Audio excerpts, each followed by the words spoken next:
Welcome to another episode of 5th edition Dungeons & Dragons with no technical difficulties whatsoever. Episode 60.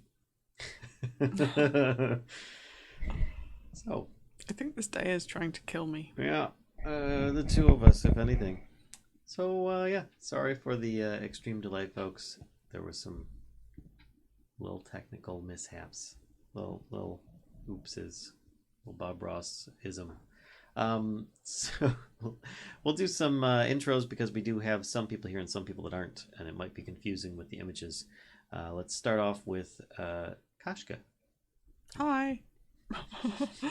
I'm dungeon mastering Tomb of Annihilation. We are almost done, actually. Goodness. Crazy as it is. So I hear. Oh, crap. Okay. Nerevar! Sorry about that. We're happy to see you. Right. It's just, oh my gosh. It's going to take me a minute to fix the overlay imagery. I'm sorry. I wasn't sure if I will be able to make it. So That's fine. It's fine. All right. We can introduce ourselves while you do the stuff. That would be fantastic. nobody And we is have watching. Nerevar. Sure do. That's me. I'm the guy that's late. And I'm also playing as Tobias Salazar, Spacial summoner, and I'll be commanding my Eidolon Arokh Ironscale. Yeah. That's most of us. I'll just go next. I'm Kellisto of the Bear God clan, and I am a half-elf druid. Monkey. Oh, I guess it's me. Sorry. I am Valia Bonesmasher. I am a Lizardfolk Barbarian. And I'm Vallen Frostweaver, and I'm playing with some cool people that took the initiative and did that while I was fixing the images. Thank you very much. I will be playing Ulfgar Holderheck, a Dwarven Valor Bard and Divine Sorcerer. And I guess that's about it. We've got some NPCs with us. We've got Aelia, previously was played by RoraxPlays, is now an NPC. And we've got Flippy, who is just a little tag-along pet of our Lizardfolk Barbarian. He's like moral support bird, Yeah, basically. And then we've got our newest addition, Mr. Iron Man. He is Iron Man. He is Iron Man. Coming up out of the water. He is now Rust Man. So I shall do... He'll tell you whether he's Rust Man or not. I shall do a brief recap of the last episode for those that are curious. We tried sleeping in the crypt room, which was down here. As you notice, there's lots of X's All the X's in that room. Pale undead masked dwarves patrolled the halls and woke us while we slept. We let them pass, and Valia opened the crypt in the chariot, which triggered the glass cauldrons to start animating skeletons over and over again, while being attacked with force energy spears from the enchanted shield on the wall. This one right here. That was fantastic. We shattered the 6 cauldrons and destroyed the 19 skeletons, as well as disarmed the shield by, well, at least just having it facing down, so it can't see us to attack us. In the process, the amulet on the gold pile was touched, and Valia was possessed by the spirit of Papazapal, which forced the spirit of Moa out, and the spirit of Moa entered Tobias after much jumping back and forth between people, and caused turmoil with him and his sword. The party rested and proceeded to continue to explore, heading down the stairway, but found a secret door that had what seemed to be a scrying pool that showed a lever and an opening, as if seen through another's eyes in black and white, through the pool, not in the room. Kellisto was reaching for the water when at that moment what we're being told is a tomb guardian, I don't know if Kashcah has the handout handy or not, I do. You want to see? From the surface.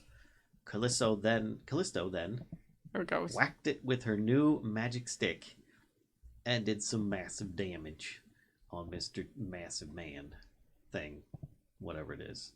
Tomb Guardian thing. That dude. That dude. So, Kashcah? So I think Kellisto did a big hit. Taking advantage while this dude was getting out of his bathtub. And It's a bathtub. No, I'm just kidding. That's a magic bathtub. So I think actually first thing for us to do is to roll some turn order. All right. Initiative.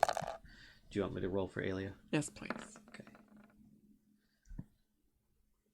And we've got Aelia. Yeah, yourself. I got 6 on both rolls. Oh, you're doubly. Sure. You just wanted to make it easier for the DM to keep track of your initiative. Excuse me. Wow, we are we're on a roll today. That's one way of putting it. Okay. Right. There we go. Okay, so So, Tinder at the back. Tinder.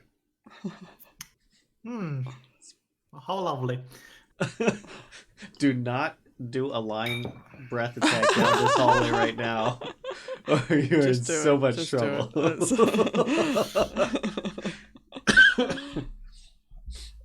Tinder's gonna have another thing coming.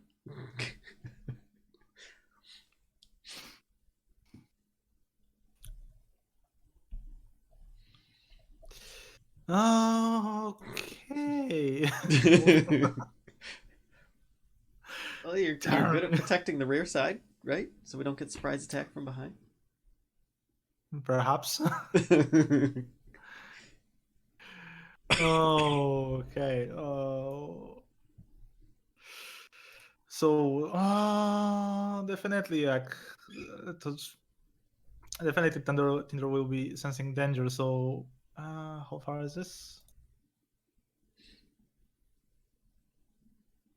30 feet. Okay. So, what she is though going to do? She's going to jump out, fly along the railing, and she's going to grab you, Ulfgar.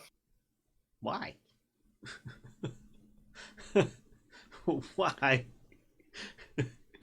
So Ulfgar, you feel from behind you, because you're focused forward on the Tomb Guardian, two clawed hands/feet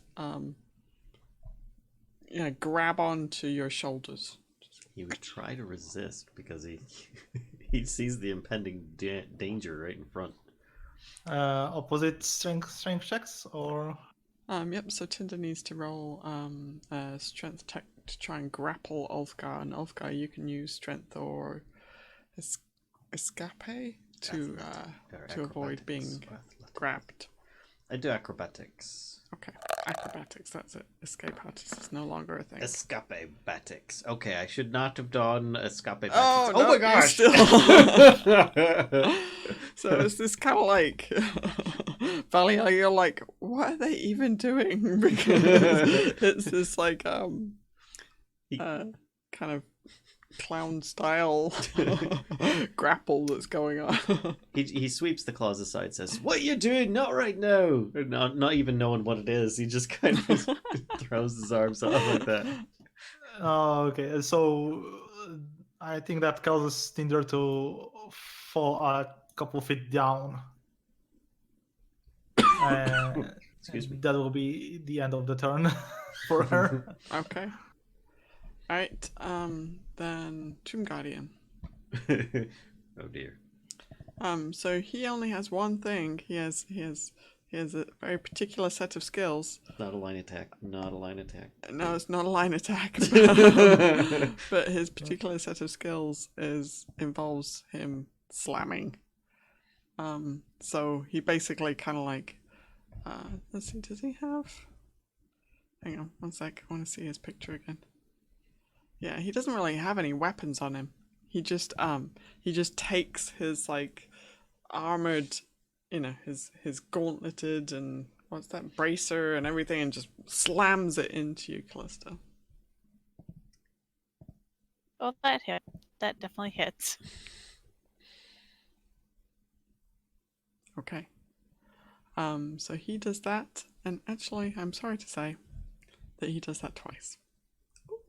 Oh, but that does not. That does not. Okay. All right, so that's his very particular set of skills, and you now get to retort. Now I'm going. Valia is using all her movement. I'm gonna do the staff. Hit him with my staff again. And Nice.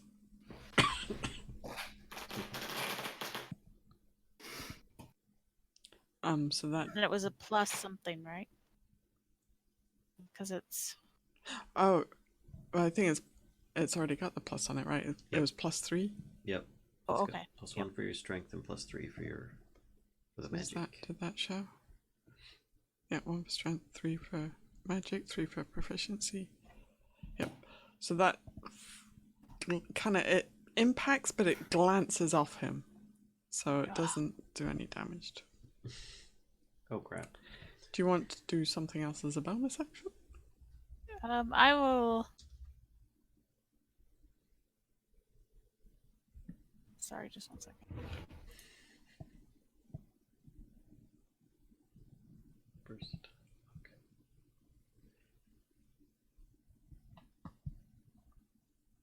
I actually really don't have a whole lot of bonus actions. The one thing that. I'll go ahead and initiate my flame blade just in case. Okay, cool. Alright, Ulfgar. You're gonna like totally Gandalf this, aren't you? You got your staff in one, and you got your flaming sword in the other.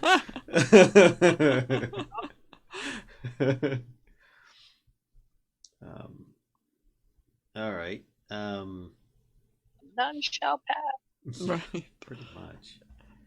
Let's just hope we don't get to the fly you fools part. I'm hopping up and down and back and forth, pushing Tobias around, trying. I can't see. Move your head. What's going on?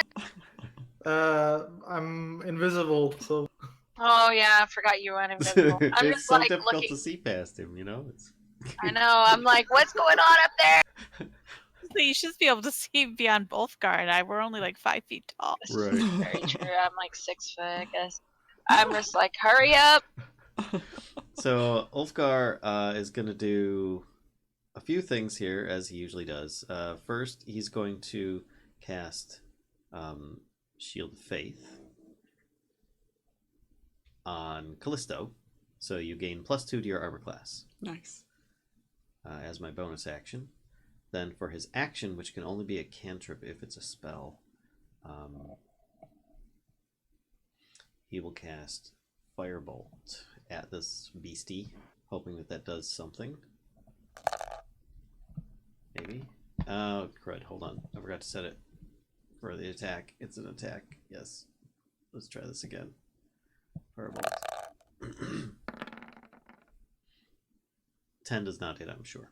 10 does not hit. And then he's got some movement. So as he can be effective from further away, he then moves through people and backs off. Okay. Alright. Which is probably what the dragon had in mind all along, but he can't read dragon minds like others can. Alright, Arokh. Arok's kind of see that we're going to be a little bit tight in here, so he also jumps off the area and he goes airborne.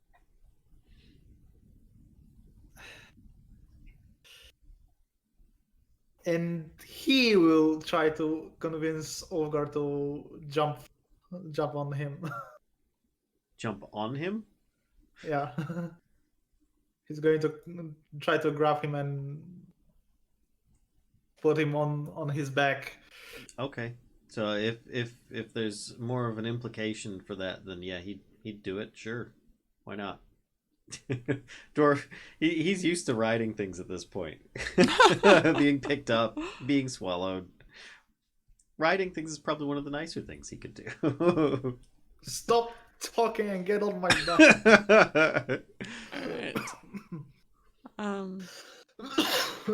Excuse me. Okay, and Tobias? And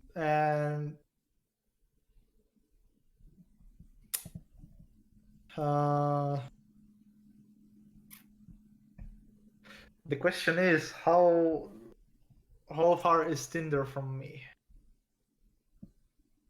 Because she failed opposing strength check, so probably she gets a couple feet down. Yeah, so she's about maybe 7 to 10 feet from you. Not that far. Do I risk it? Jumping off? Risk it for the biscuit. Nah, I'm going to. I don't know. move What do the past- voices in your head tell you? You've got 4 now. Like Tinder doesn't necessarily have mind of her own, because he's not the real Tinder. So instead, I'm going to move past Valia, Okay, Valia. and I'm going to assume my parrying stance. So I'm going to gain +1 AC. Valia, you feel this force kind of push past you. I just look. I'm like, what is going on in here? Alright, Aelia.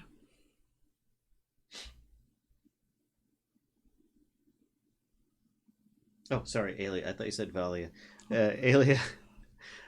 She will cast at 2nd level Healing Word on Kellisto. Nice. Which actually it did not even ask me what level. It just did it. Hold on a second here. Oh, it's the card anyway. So. Yeah. Let's see if I can do it on here. Hey, Noctis. Hey, Clarval. Healing Word. And I don't know why I'm rolling. Oh. Okay. Well, it's actually supposed to be more than that. It didn't ask me for a level.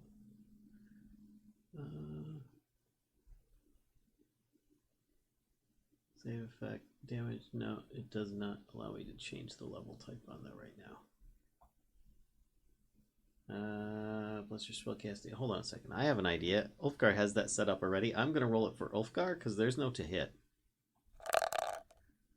And it should be the same amount minus a different amount.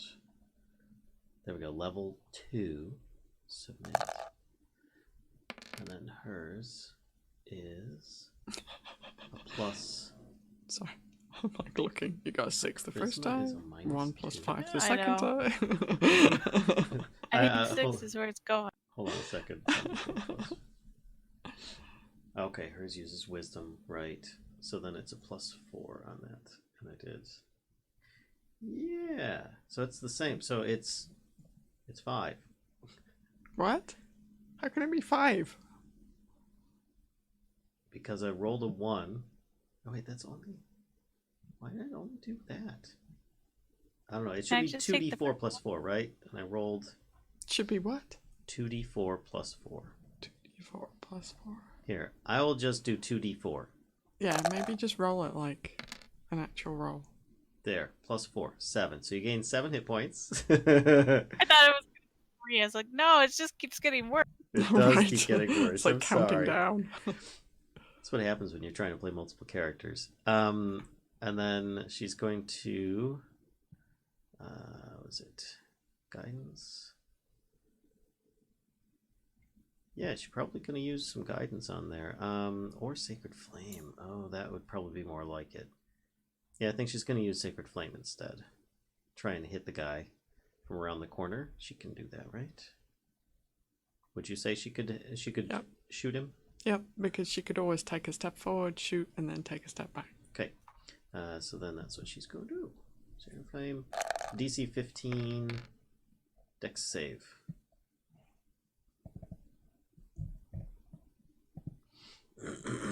He fails. Okay. 7 radiant damage. Zap zap. Okay. Gets a nice scorch mark on his armor, and it kind of crackles a bit with the radiant energy for a minute there. And that's all she's got. Okay. Hey, Valia, finally. You're like... Sorry. Valia's fallen asleep by this point. I was sidetracked by the Totoro bit. Let's see. I'm just gonna yell at Callisto, you might want to get out of there, and I'm gonna try to run back here. And I'm gonna pick up the shield and make sure it's pointing at the floor. Okay. And I'm going to run. Let me see. Yeah, I got enough. I can get back. And I'm gonna tell Callisto, get out of there, duck, get out of there, something. And I have the shield in my hand. And I guess that's all I can do because that would be my action, right? Yep. To pick up the shield. Okay. Wait, hang on. Do you have this shield that was inside the tomb? Mm-hmm. It's not facing up. It's facing towards the ground. So are you holding your action until Callisto gets out of the way and then raising the shield? Is that what you're trying to do?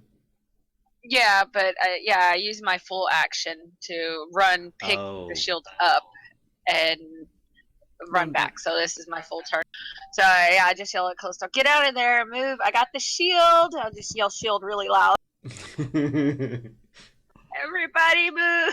That's my full Okay. action. And Flippy's over here. He's just gonna squawk over here at Vallen, like, hey, what about me? What about me? There's like, no, get off, get off. You can't fit 2 on here. No. He's trying to climb over the railing. This is Big Bird kind of like precariously, like he's got his little claws like gripped around the railing. He's kind of like teetering forward. Flapping his little wings at you. Alright, Tinder.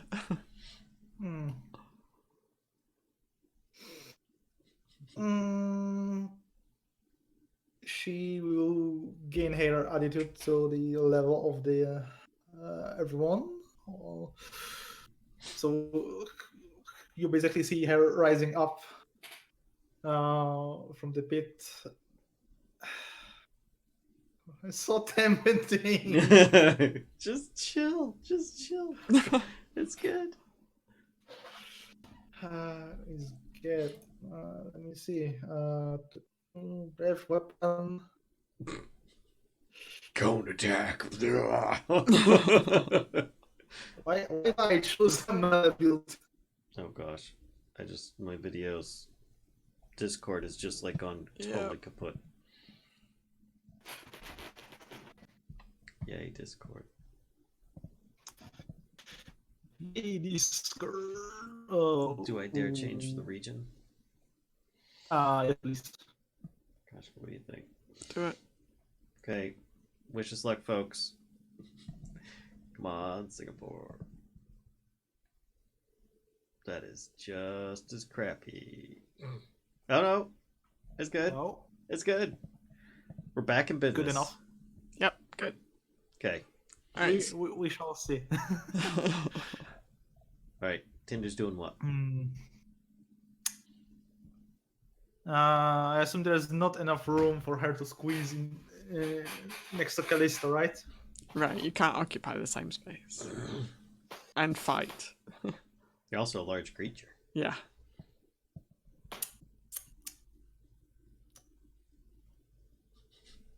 Right for Singapore.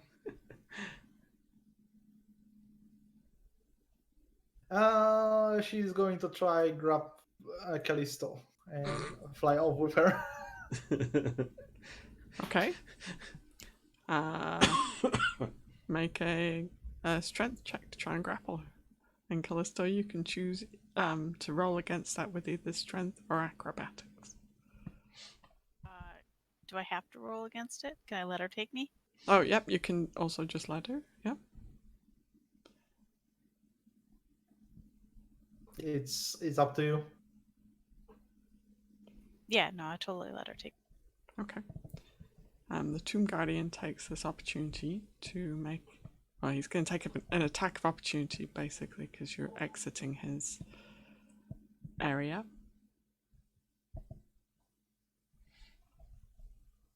So, The slam hits.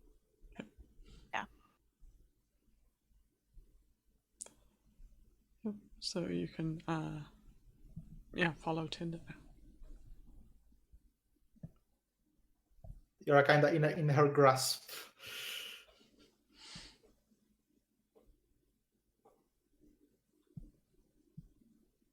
Okay. So Tomb Guardian guy is going to step forward. Boop. And let's see, who does he hit? Oh, I'm like, hi there. How are you? Just this clank, clank, clank as he walks out of this room. Hi, He kind of neighbor. has to like duck to fit through the secret door. So odds it's Aelia, evens it's Valia. Okay. Who goes? Just getting like this labyrinth Shoo! vibe from this guy. He's gonna and he attacks Aelia Sorry, Aelia. No. with 2 slam attacks. Her AC is 19. No, 19. Okay, he gets it with 1 then. For 17.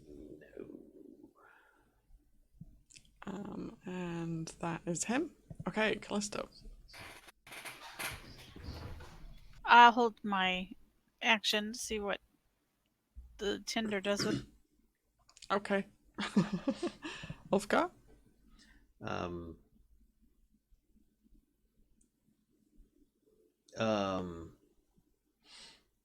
Ulfgar says, "Let's get him!" and holds his action until he's within range to attack. Can I sacrifice action for Ulfgar? So, like, he will be able to command Arokh to move closer, and Well, Arokh's then next, he will be. so he's just holding his action until Arokh does move closer. Yeah, so like, I mean, and next is Arokh's turn, so No inspiration, no nothing. inspiration? You want inspiration? You want Sure, give somebody inspiration? He will give inspiration to Arokh. Okay. Because that'll use up his bonus action, but he's still going to hold his regular action to attack. If he's within range. There goes the Okay, so what's Arokh doing? Okay, Arokh will go hearing Ulfgar. He's going to charge. He's sounding the horn. The sound of the horn. And he won't be able. He won't. The wing buffet will not be a great idea because we are airborne. True. Much appreciated if it's not done. Otherwise, Featherfall will be used. Let's go for a multi-attack with Claw. Okay. So, I don't multi-attack. So I'm able to do three attacks. So there's 1. Yep, that hits. Hits, second, and third one. The second 2 miss. Alright, Ulfgar takes his attack action for 2 rapier swipes. Okay, do it. That hits. And 4 piercing. Wow, 4. I rolled a 1, of course. And a second attack. That also hits. 11 piercing, that's better. Okay. I rolled a max. I rolled 8. Okay. Alright. He is looking, like on the stake scale, he's looking medium. Medium well. Stake scale. It's a good scale. Alright. Is it going backwards, so when he's about dead, he's almost bloody? No. It's how well done he is. Tobias. Invisible Tobias. Do I have clear vision of him? I mean, you can see him. He's right there, but Valia is in between you and him. Yep. I'm going to raise my hand and cast Guiding Bolt. Guiding bolt. Okay. Boom. Don't make me turn this shield around. Right. Go on then. Roll. That's fantastic. Oh god. Nope. By the way, did Arokh want to use any of the inspiration on that roll that he did for the attacks? Or is it too late for Nope. that? No, it's probably too late. Okay, I'm not actually. If I was. Anyway. Okay, and doing so, I'm not Exactly. invisible. So, Okay. and that's my action. Alright. Aelia. She is going to attack. Alright. I'm putting those swooshy things on the characters like you did for those that can see in the dark. Oh, okay. So she is going to spear attack. Alright. Spear attack, go. That hits. That's a good Dang. spear attack. Yeah. 12. +1? Oh, no, that's the. That's Okay. a crit. Alright. Yep, that's. She punctures him very well. And then she's going to action surge and attack again. Okay. Stabby, stabby. 15. Mm-mm. No. Nope, her spear glances off him. And then I think for bonus action, can she still do something here? Oh, there it is, the riposte. Lunging attack, isn't it? Trip attack, I think it was. When you hit a creature with a weapon attack, you can expend one superiority die to attempt to knock the target down. You add the superiority die to the attack's damage roll, and if the target is large or smaller, it must make a strength saving throw. Okay.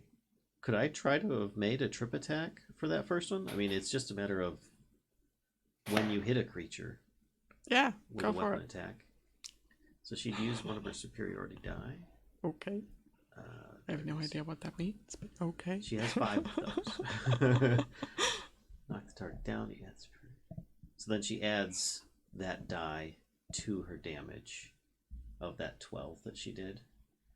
Which, her superiority die, I don't know how much it is. I'm pretty sure it's a 1. Wait, so the trip attack is not trying to actually trip him, it's doing extra damage? It does both. Oh, okay.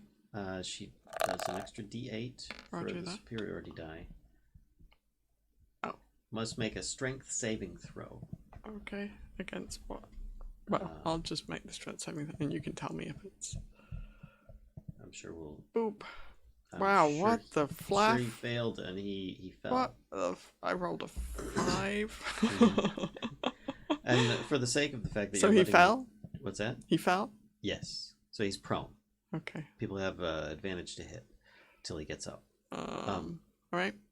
And, you know, her second attack, I'm actually going to say that she did that first. Otherwise, she would end up getting advantage and being able to hit. So there you go. Okie dokie. Valia. He's this big dude. He kind of collapses to the floor after Aelia sweeps the spear and stabs him at the same time. Sweeping. Put shit on him. And it's like it's just this massive, and when he falls, just this massive echoes around this stairwell as well. It's just clank, clank, clank, clank, clank, clank. I'm like, yeah, nobody's gonna hear that at all. I'm like, look at the shield. I look at this guy. Is Aelia? She's right off the top of the stairs, right here. Mm-hmm. Jeez.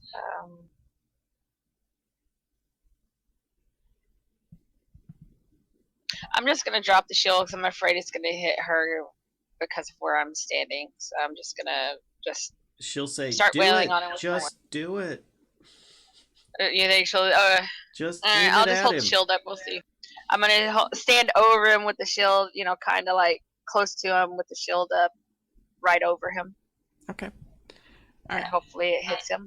So what we're going to do, because you're angling it towards him, so he is like more likely to be hit. So what I'm going to do is roll a d4, and on 1 through 3 it hits him, and on 4 it hits Aelia. Okay. God damn it. She got it out for Aelia today. Whew. I don't even know. I just kind of grip my teeth. I'm like, sorry. I'm gonna drop the shield and just hit him with my warhammer. You know, so let's see if it actually hits her. I mean, it might. Yeah. It might not. You know, It's just gonna plaster her. It's just gonna destroy her. it could be a natural one. No, okay. And then let me check. Thing hit so hard. I'm gonna take care of the bugs real quick. Okay. Oh yeah, that hurt. That hurts. It hurts. Yes. Hey, hi. So Aelia takes 20. 20? 20. Jeez. Okay. Force damage to the face. Okay. Yeah, I just quit. I'm like, sorry. I'll drop it. And then my secondary hit, or my last hit, I'll hit with the war. Okay. Oh, do you have advantage? Or... No. Well, is he? Do I have advantage? Is he You do, prone? because he's prone. Yes. Okay. I hit the crap out of him. Like, crap, this never works. I just throw the shield down and hit. So right, hang on. Huge or larger? Oh, so this would knock him prone. So he's thinking about getting back up again, and you smack him with the warhammer, and it kind of knocks him back to where he was, you know. So he takes 14 points of damage, and yeah. Okay. Yep. Can I use my bonus, or Do you think the shield's a full? Yeah, I think the shield. And then your warhammer. And the warhammer as my bonus. Okay. Yeah. That's okay. Okay, I am done. Right, Tinder. What's I'm gonna Tinder chunk doing? the shield over the railing. I'm like, get rid of this stupid thing. Hopefully it doesn't land upright. If it lands face up, this is gonna be interesting. It's like flipping a coin.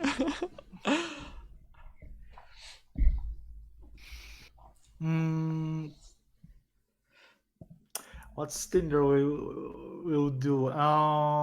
So Kellisto is in her grasp, so kind of dangling below her. So she will do a little flip and try to put her on her back. Oh wow, okay. Kellisto, I hope you're not prone to motion sickness. Tinder just did a barrel roll and now you're sitting on her back. Oh, barrel roll. I kind of scream a little bit, but you know. Okay.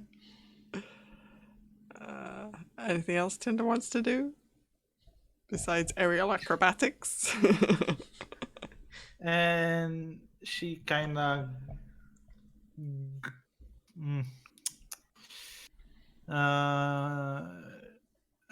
go and fly a little bit closer, a little bit over Aelia. So okay. Kind of here. It's getting cramped in here. It is getting very crowded in that corner. I think natural ones are going to start hitting your companions if you're not careful. Although this guy is looking quite well done at this point, so... Alright. Anything else, or is she all done? Yeah, she'll hold up. Okay. So now I have to make a roll. Okay.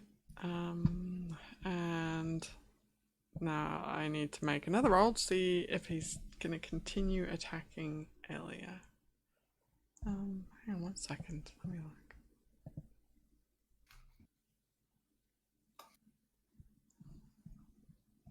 I don't know that he would switch targets because Aelia knocked him prone and did a bunch of damage to him.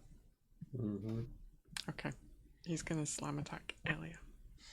Mm-hmm. Yeah, that hits. Wait, oh, what? the second one misses though, right? Okay, yeah, it misses. Totally. What? I would see it 15 plus 9. Okay. Jeez. So that's the Tomb Guardian's turn. Kellisto. I'm going to. I assume I'm closer now. I'm gonna go ahead and hit him with my Thorn Whip. Okay. That hits. Are you pulling him off the edge? If the creature is large I or could small. try. I think, yeah. I mean, it's you totally have the option right now. To if you Yes, want I'm to gonna pull try to him. pull him off. Yeah, we kind of like hanging on at the edge. Alright, so you kind of like nudge Tinder with your legs, like, you know, and you've got the Thorn Whip kind of like, wait, hang on, does it, oh, it just lashes out at your command. Okay, so it's kind of does the Thorn Whip, I forget, does it originate from the caster or from the ground somewhere? Yeah, I don't know. I always assumed it came from me. Okay, alright, let's go with that then. So you kind of the Thorn Whip like rapidly like just shoots out. It's like Spider-Man, you know, except thorny and whippy. And wraps around this Tomb Guardian, and it bites into his metal armor and finds weak spots in between the armor plating. And you kind of nudge Tinder, and Tinder, is able to back up a little bit, and you can pull, and the Tomb Guardian just kind of like, you see him like scrambling, trying to grab onto the railing, and then goes over the side, and the weight of him actually jerks you and Tinder like downwards with him while he's falling. So he just goes over the side and he's falling. So you can dismiss the Thorn Whip if you want. And Yes, I will. Thank you. And you just see this like classic kind of like arms flailing as he just plummets downwards, and a massive kind of metal on stone impact at the bottom that again just echoes around the whole place. It is crunch. Yeah. And so he is like down there somewhere, under that pile of people, and and does not move from where he lands. Well, yeah, his knees are probably up in his shoulders right about now. But then again, it could have just been 10 foot. Well, he's landed like sprawled out, actually, but does not move from where he lands. So anybody is willing to check if he's done? Well, Ulfgar will in the next when it's his turn. So you were on level 2, and you can see there are. Hang on, let me check this.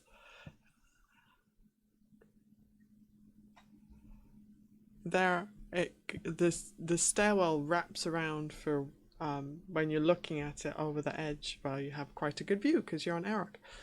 It wraps around once from where you're at, and then a second time. So there's actually like 2 floors, 2 floors worth of falling below you. So okay. You do notice actually while you're kind of, well, Arokh and Kellisto, you would see this as well from your vantage point. The walls of the floor below you have this purple stuff growing on them. You're not sure what it is from this, distance, but it's got this weird purple stuff. So far, the walls have been pretty clean. I mean, well, all a matter of perspective, I guess. But they haven't had like any vegetation or anything growing on them. The floor below you has this weird purple stuff growing on it.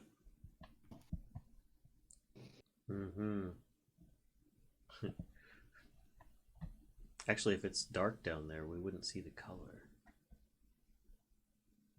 being dark vision people. Well, I assume there is some light somewhere because not all of you have dark vision, so... I mean, just to roleplay it, I most likely would have cast a light spell upon Valia's spear or hammer. It's usually what I end up doing. So. Well, and this isn't an empty tomb, so I would assume there would be light sources, places. I mean, people are walking around. Things are walking around. They are, but they don't necessarily need light, so...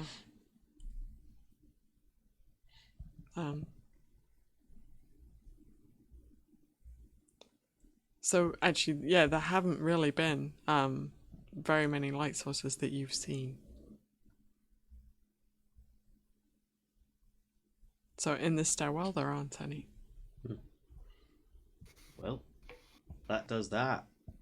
Ulfgar keeps a close eye on it to see if it starts moving. Is anybody going to pursue down the stairs, or...? Not immediately. Ulfgar, more than anything, would probably be asking Arokh if he could get off. Yeah, I also would be asking Tinder to put me down somewhere. I want to go back to the pool. Kind of figured that, but Ulfgar is going to keep an eye on the critter down there, assuming he can see that far, and just watch to see if it moves. If it doesn't move, the next, several rounds, then fine. He considers it dead or incapacitated beyond repair. Okay. And Valia, how about you? What are you up to? Don't point the shield. Yeah, I'm gonna try to push past and go down the stairs. Not all the way, just about halfway to see if I can look over or see anything. Okay. So you see, let me get the thing. So you see at the bottom there are 4 stone pedestals with gargoyles sitting on top of them. And in the center of that, if you're looking like straight down, in the center of this kind of collection of 4, which you can see like these stars right here, these are the 4 gargoyles, and then in the center there's this opening that goes even further down. So that square that you can see is kind of like this opening that goes further down. On the walls of the floor below you, you see the purple stuff growing as well. And below that, This dude. Yep, he's sprawled on the floor. There is some kind of, dark liquid you can just about make out, but I would say that's about all you can make out on the very bottom. But yeah, on the floor further down, you can definitely see the purple stuff go. And you think you see another plaque as well, like you guys have been finding these bronze plaques. You think you can see another one of those over here, I think it is. We check. Yeah, it's over there.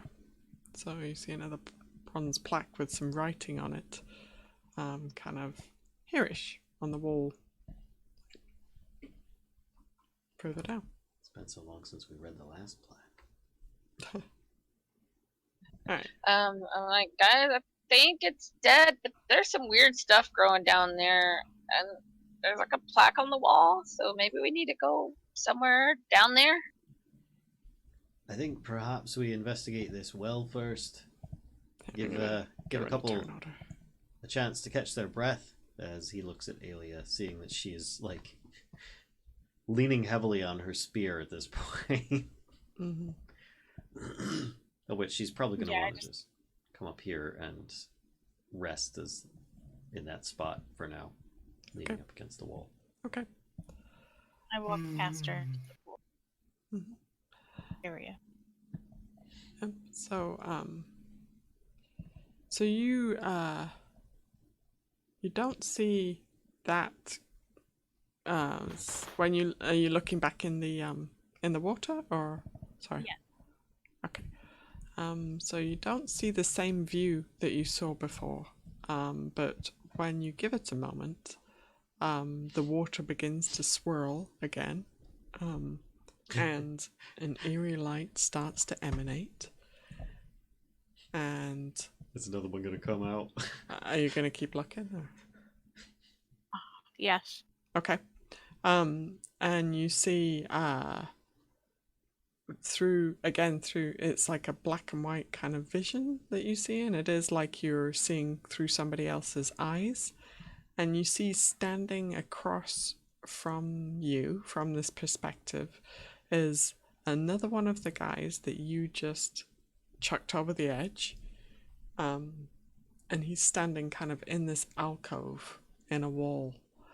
And then kind of the next thing you know, it's that for a moment, and then your perspective, like it's like you step forward and turn to the side, and something is stopping you, and then you kind of turn to the other side and are not able to proceed that way, and you step back into the alcove, and you notice that actually there's some kind of chain between you and your companion across the way.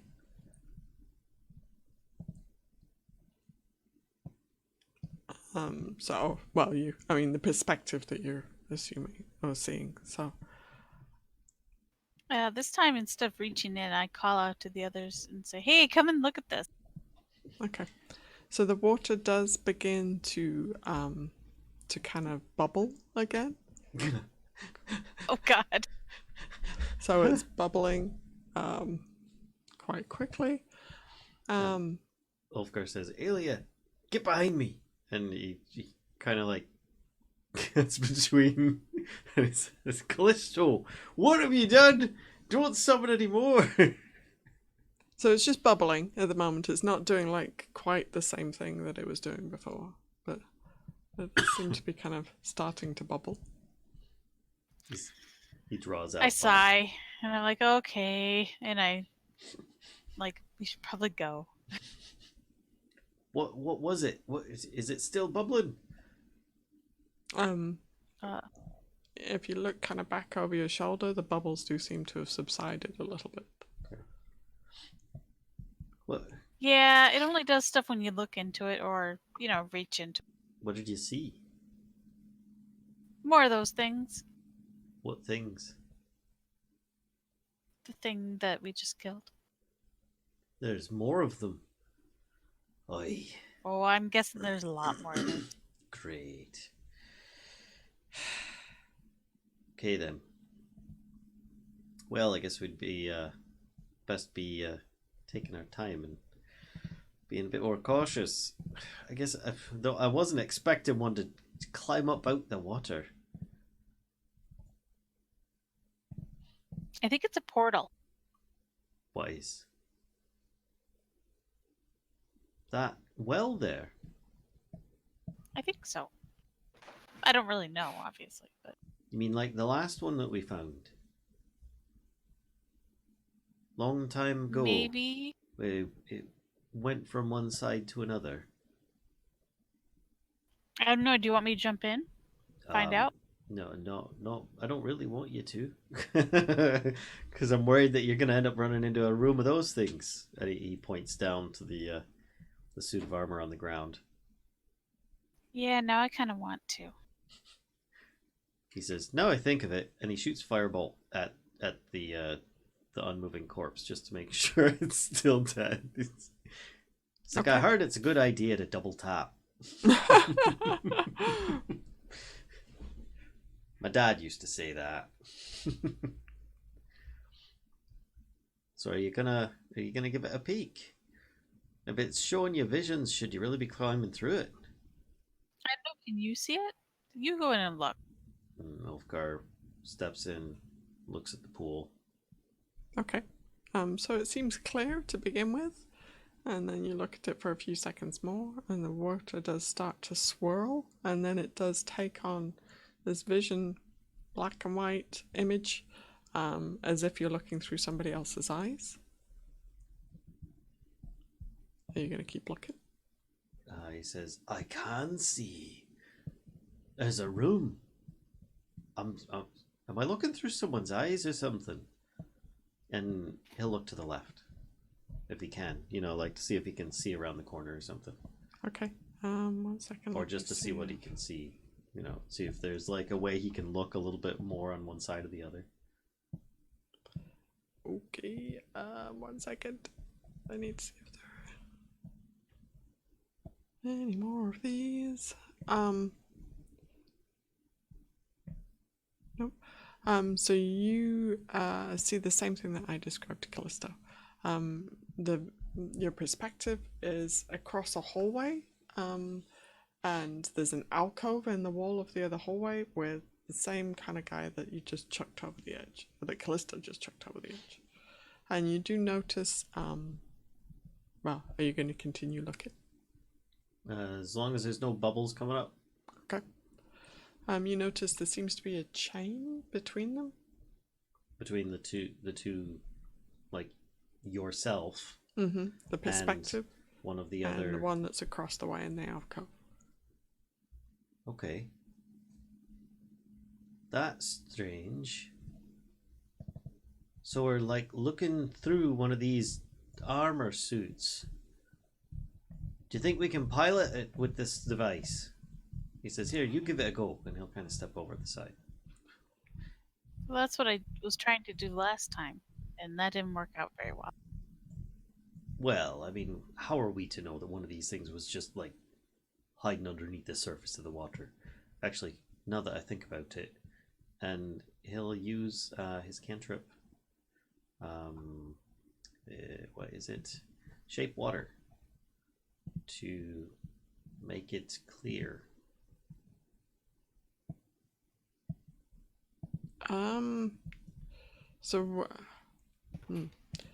As you're beginning to cast, you do notice it is beginning to bubble. Okay, we've got trouble. Let's back out.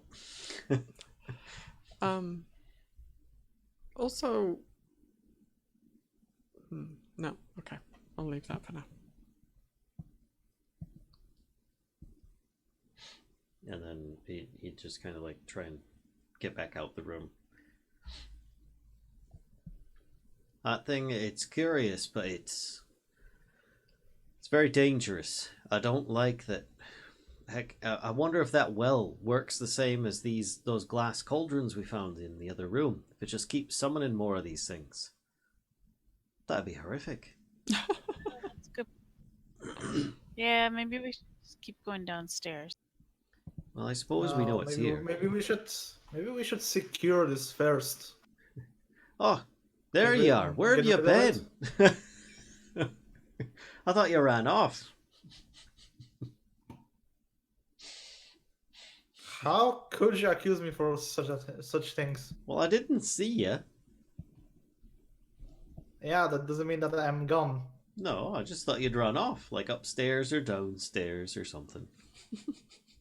To be fair, it usually means somebody's gone if you can't see them. Aye. She's the smart one here.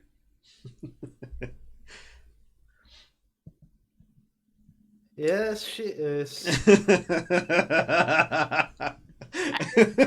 at that. See if I share my touch with you again. I won't be arguing with that. So, Ulfgar would. Well, oh, go ahead. Oh, I would say while they're in there playing with the water, I'm gonna slowly take a couple. I'm just slowly inching my way down. Okay. So let's see if there's anything particular.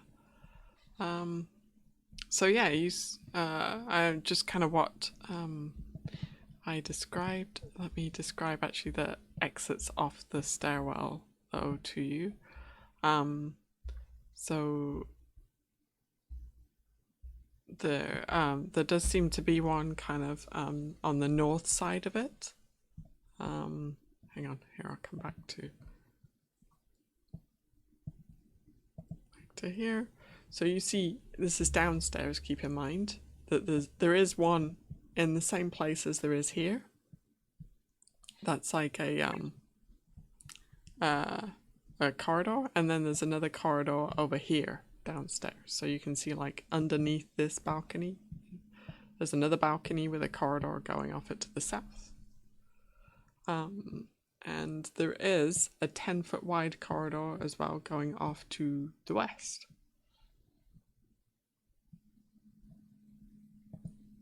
That you can see very clearly. It's quite close to you, actually. Okay. Can I? Is the purple stuff hasn't reached there, has it? Like on the landing there? On right, where? Sorry. Like right in front of me, where the bottom of the stairs are. Yep, it is there. It is there. It is there. Okay. Yep. Tainted stairway. It hang on. Who's doing Thaumcrafting? Look for the rift. Stay away. It looks kind of like a mold, but it is bright purple, and you can also, getting this close to it as well, kind of you get an odor from it. It smells like rotting corpses.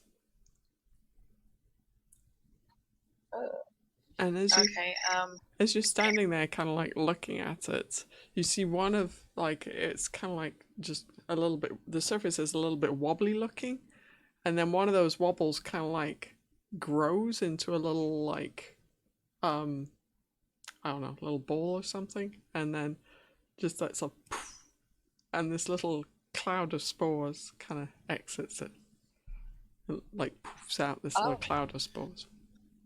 Oh yeah, I'm gonna take another step back. I just like cover my face. I'm like, I just shake my head and yell back. I was like, I don't know about down here. There's stinky, smelly, gross stuff and poofy spore things.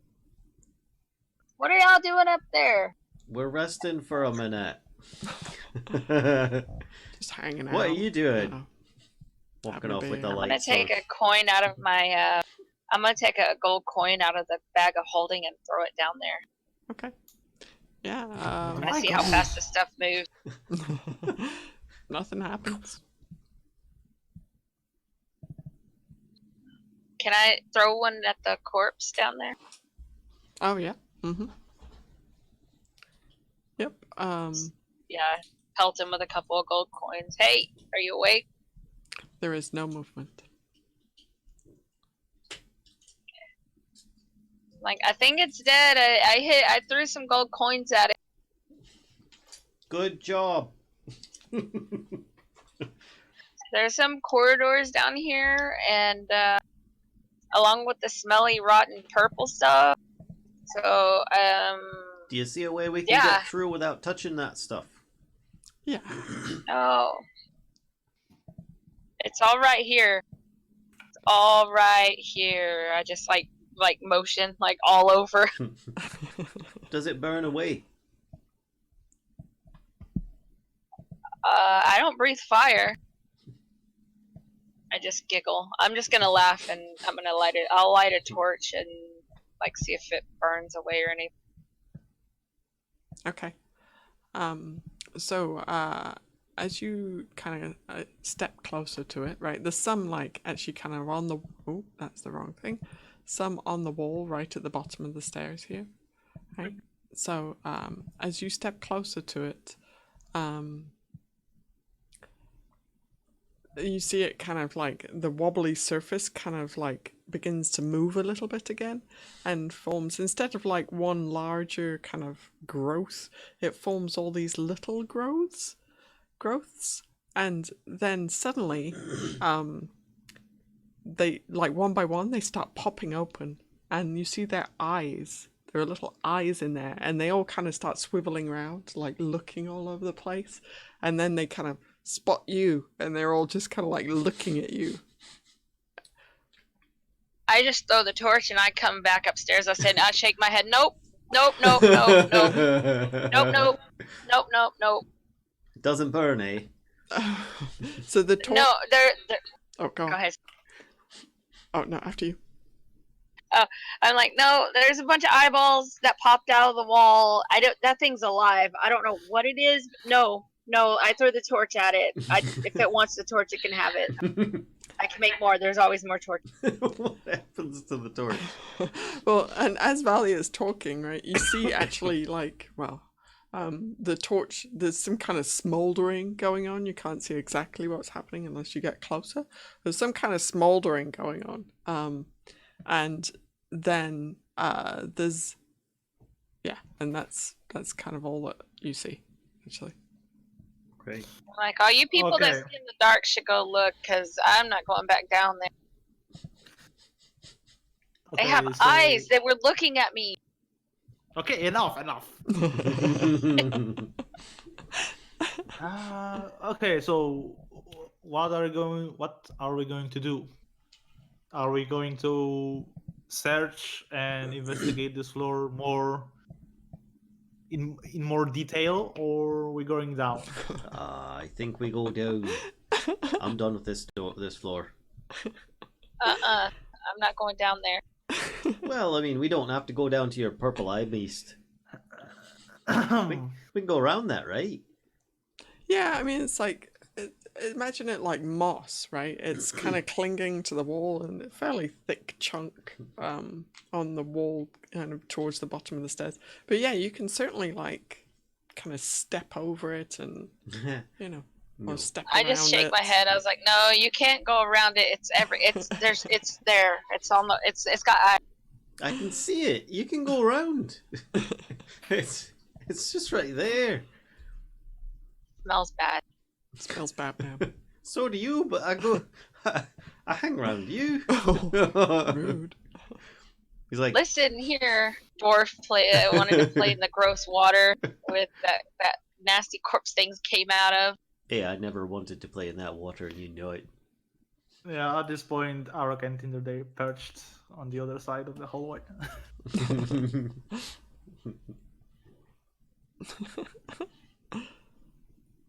Well, We should just go down. we Well, can either just walk around it, or we can climb down if we don't want to get near it. I want to go see what happened to my torch. I threw it down there, so I don't know if it maybe sprouted hands along with the eyeballs. me to try It grab picks it? up the torch and it... No, I'm just Do you want me kidding. to try grabbing the torch with my magic? Or do you want Yeah, to grab go the magic. torch? Go magic that stuff. Alright. Go magic it. I used Mage Hand, which, by the way, I never realized Mage Hand is actually a visible thing. So it's actually a spectral hand. Okay. Spooky hand. Yep. Actually, I'm thinking more like a Mickey Mouse glove. Of course. But he'll summon that, and he can reach to here with it. I Okay. don't know if that's where it's at. Yeah. And he'll try picking it up with the Mage Hand and bringing it closer very slowly in case it's like dripping or covered in the In stuff. goo. Yeah, it doesn't seem to have any purple mold on it. Yeah, looks good. It's still actually alight a little bit as well. Okay. Well, seems alright. Let's just go by it. Come on. After you. Or did you want to wait a little longer? Because we are doing a bit of a rest here. How you feeling, Aelia? Yeah, she kind of... Huh? I don't know if I was trying to get in a short rest, basically, and You're roleplay. trying... So you want to hang around for a while? Yeah, she barely has any hit points left, so...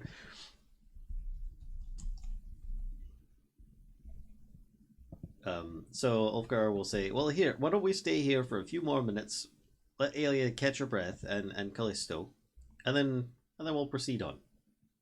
We can move forward with the story of it. Yes? No? Maybe? I mean, yeah, it's up to you guys. It is an hour, right, for a short rest, so... It's up to you. I don't know what it is.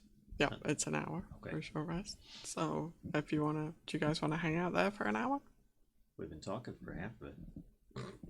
yeah. Make some I'm sandwiches. just gonna go past them. I'm gonna go past them and go over here to this hallway. I'm gonna tell Tobias, do you want to go investigate this hallway with me while they're resting? Because I think I like your idea better than going down there. There you go. Half the party rests, and the other half goes and gets Party investigation. splitting. Can you just It's what rotate? we do. I like this. I like this idea. Oh, that's a nice roll there. They go and get injured, so then they need a short rest, right? That works. Just rotate. Is how this works, right? So I remember we went down the corridor and we saw a dead. I saw a dead guy. Yep. Yep, there is in fact. So this hallway here, the floor is curved upwards. So it curves upwards out of sight, actually. So at the end here, it's not a dead end. It's just the floor is curving like this. Okay. But you do see a corpse. It's got kind of robes on it. Yeah, it looks, when you're looking at its feet, those don't look like human feet.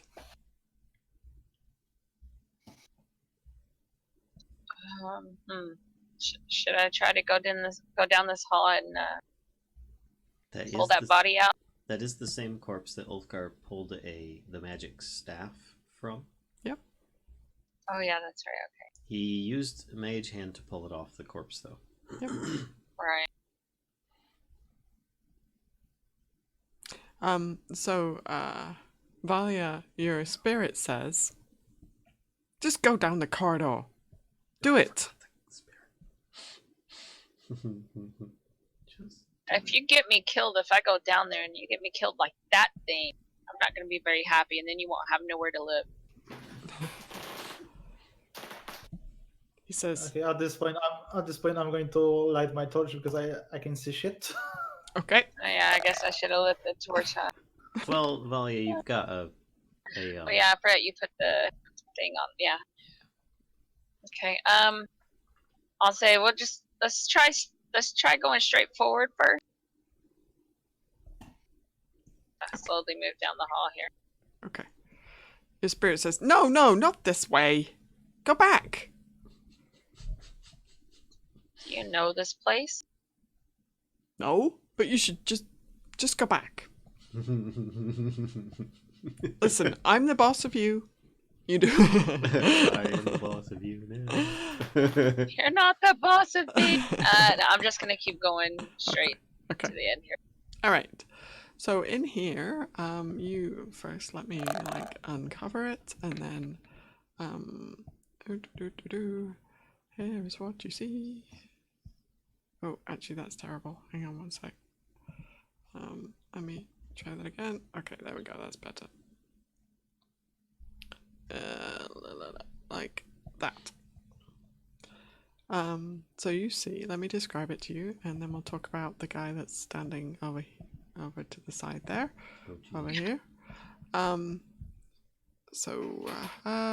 This room smells of wine. Checkerboard marble floor. There's a gilded coffin sparkles in sunlight that's streaming down from the chamber's vaulted ceiling, which arches 12 feet overhead.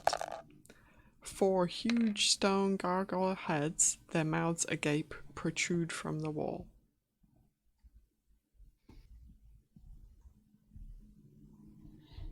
Okay, I said, well, I think we found Callisto's room. I said, You have to kind of actually like shield your eyes. It makes you squint because it's been quite a while since you've seen sunlight. right. Like, it's awfully bright in here, but so, let's see.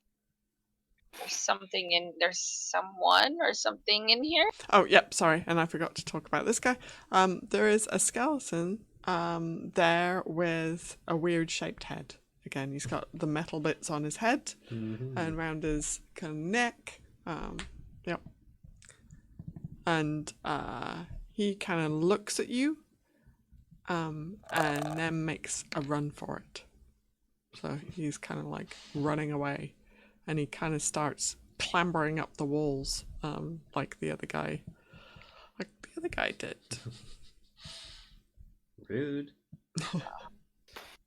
point, Tobias, we have another one of these wall climber people like we did downstairs. The dead. What did that plaque say back there? Do you remember?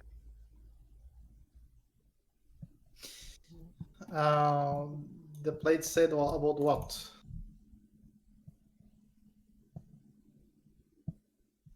I don't remember either. I kind of forgot to write that down. Well, Lyssa wrote them down if you go talk to her. You tell her about the wine room. Okay. The plate read about the ring is path to another tomb. The dead that absorb sunlight. Only a javel can tame the frog. And bow as dead got entombed. Into darkness descend.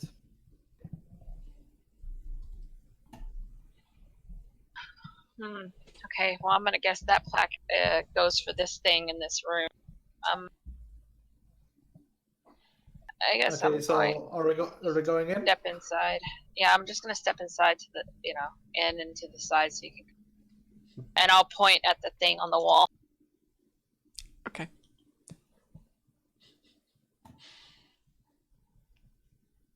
Okay, so shall we dispose of him or? These I do want to stress as well, these gargoyle heads that are on the wall are like they're 5 feet tall and 5 feet wide, and they have mouths that are 2 feet in diameter. So they're pretty big. Let's see, anything else to stress? Just point up. Tobias. To give an example of what they look like. Huh? The mower Overlay. says to you, Tobias, this tomb doesn't match any of my fellow gods' symbolism. I don't see any familiar symbols in this tomb. Curious. Would like to investigate this gargoyle Okay. at a bit up close. Okay. Yeah, it's got a big it's a big gargoyle with a big wide open kind of mouth on it. Do I see what's inside the mouth? Hang on 1 second, let me it looks like stone kind of behind there.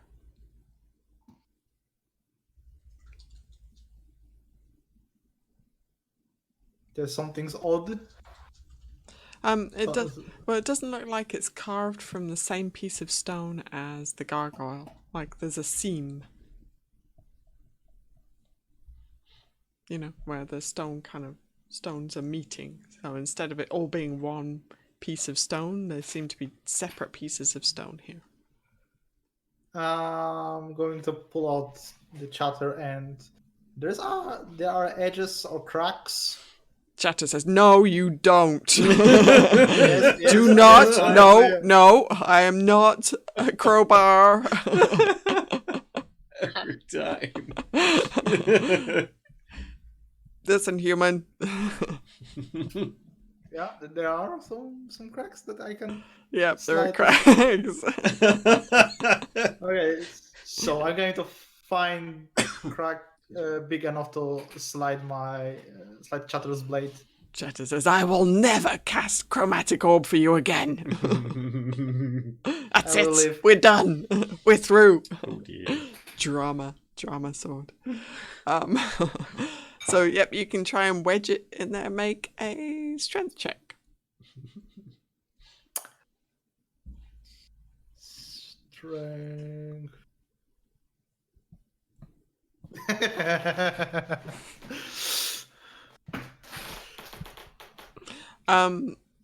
Natural 20. With a -1, no less. That's So- awesome. Chatter says, "This is so degrading." As you like shove the tip of the sword into the gap or the seam where the stones meet, and it is very tight.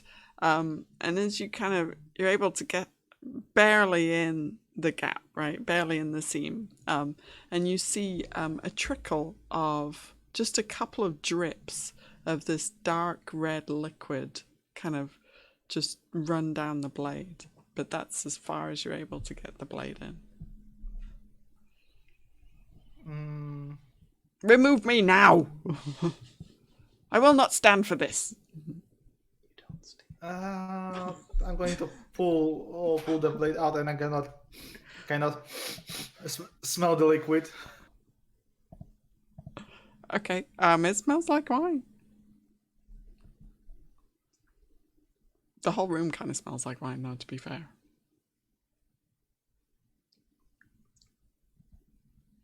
Alright, this skeleton dude is now, like, up on the ceiling, kind of over here. He's, like, peering around, like he's upside down, peering down at you from behind, like, around the pillar. Like, he's looking at you, clacking his jaws. They're actually kind of cute now. Okay, I'm going to rustle through my bag. I'm going to pull out my tankard. And I'm going to make this crack in the gargoyle's mouth a little bit wider, so I could just feel a little bit in my tankard. Okay, make another strength check. While he's doing that, I'm going to move up. I'm going to try to see if I can get this thing's attention and talk to it. What? Wow. So Chatter says, no, we've talked about this. And you're able to kind of jam the tip of the sword into the crack again, and you're able to get a couple more drips. And I'm going to catch them into the tankard. Okay. You have 2 drips of wine in your tankard now. Of wine. I'm going to try to get a little bit more. Okay, make another strength check. Oh boy, it's going to be a while. I'm waiting for the strength check to be another nat 20, and then the entire thing just breaks. Chatter just goes dead quiet. You killed Okay, I'm pulling the sword. You have violated your sword. You actually made the sword named Chatter. Stop talking. All right, Valia, what are you doing while Tobias is desperately trying to encourage wine from this gargoyle's head? What are you doing with the skeleton? I just look at him like, I don't know, you're weird, man. I'm just gonna like I said, I'm gonna walk up slowly over here, and I'm gonna see if I can talk to this thing, if it'll talk back to me. So as you get closer, it runs farther away. I'm like, hey, don't run away. Come back. And he's like hiding behind the pillar. Like, we're friends. We're not here to hurt you. It's kind of, it looks like it's like trying to figure out which way you're going to go. Like, it's doing this thing around the pillow, like which way are they going? Trying to figure out like an escape route. Okay, is there Arokh still in the Arokh? Is that Arokh, right? The door? What? The Tinder, or well, whoever's in the. I'm like, Oh, yeah. I'm like, block the door. I'm gonna try to get this thing. See what this thing is. I'm gonna chase. I'm gonna run around the pillar. There we go, Tinder. Yeah, fair enough. I haven't been entertained in a while. Okay, so Arokh. Said Eric. Okay. Yeah, if you go round the pillar, immediately the skeleton like runs away. Oh. It's like Keystone Cops in here. Mm-hmm. He's like Cue Benny Hill jingle. right, yeah. Yeah, the skeleton is like running across crawling very quickly across the ceiling.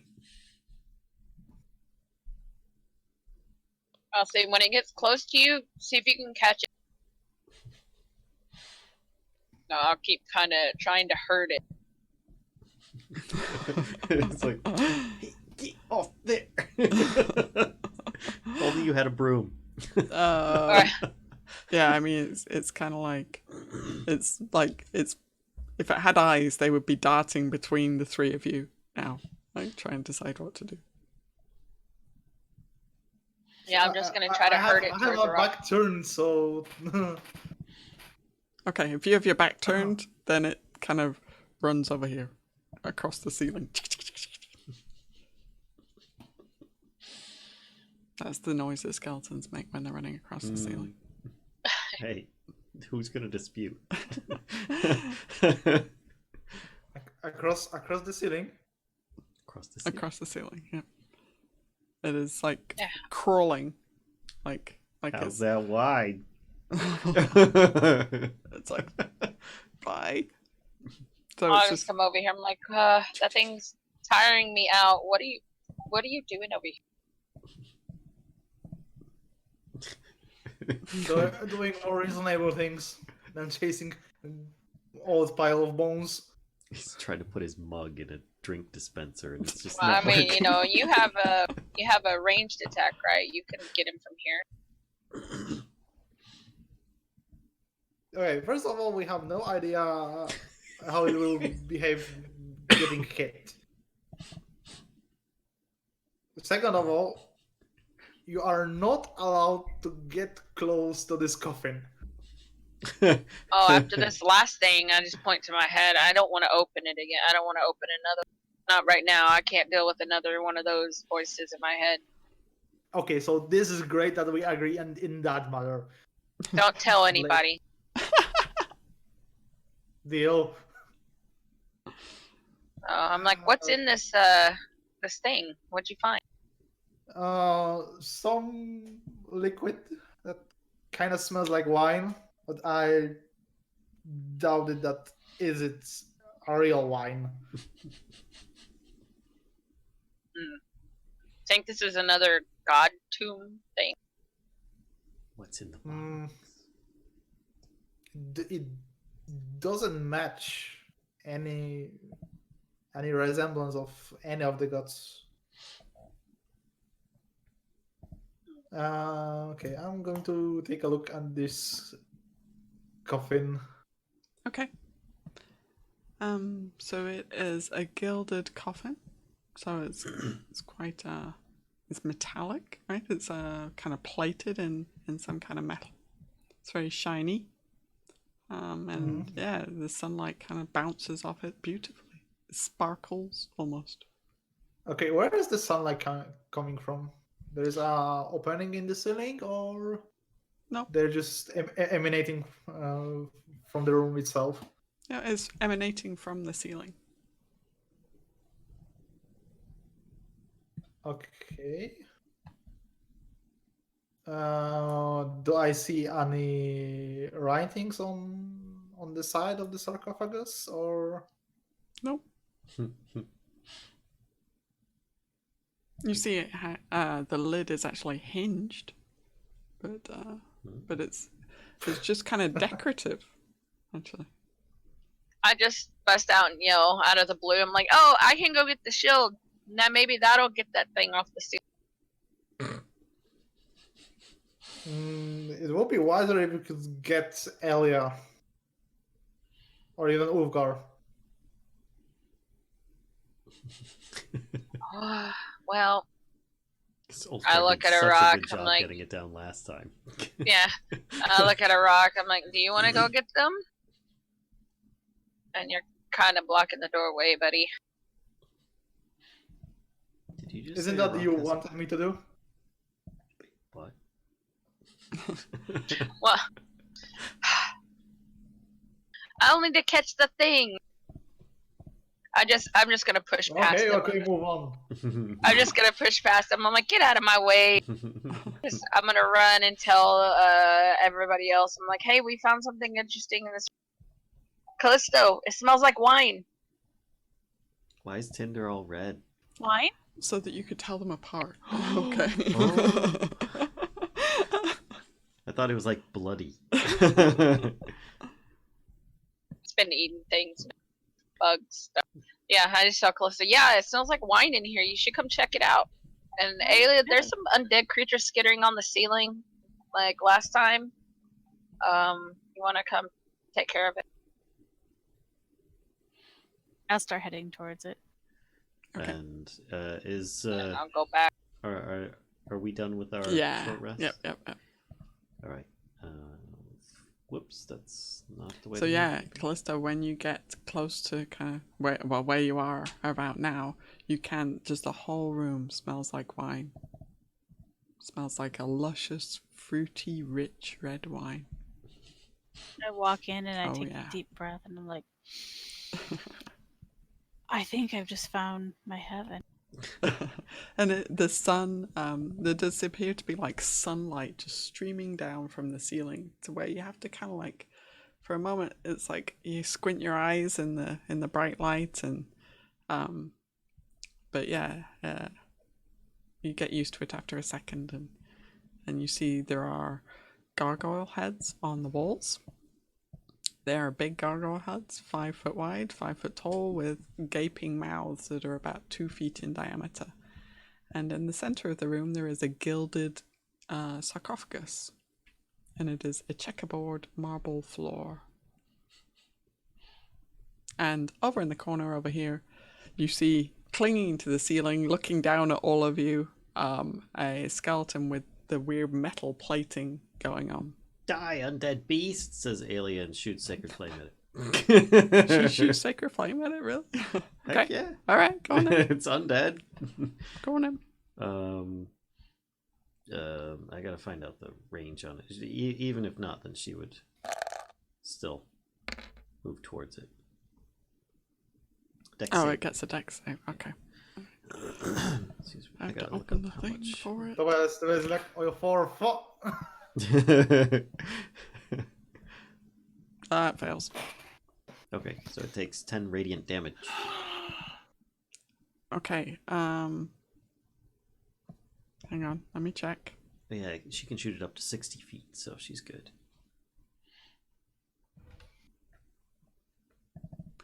Right, it has a serious scorch kind of marks across its bones now, but it is still kind of clinging to the ceiling.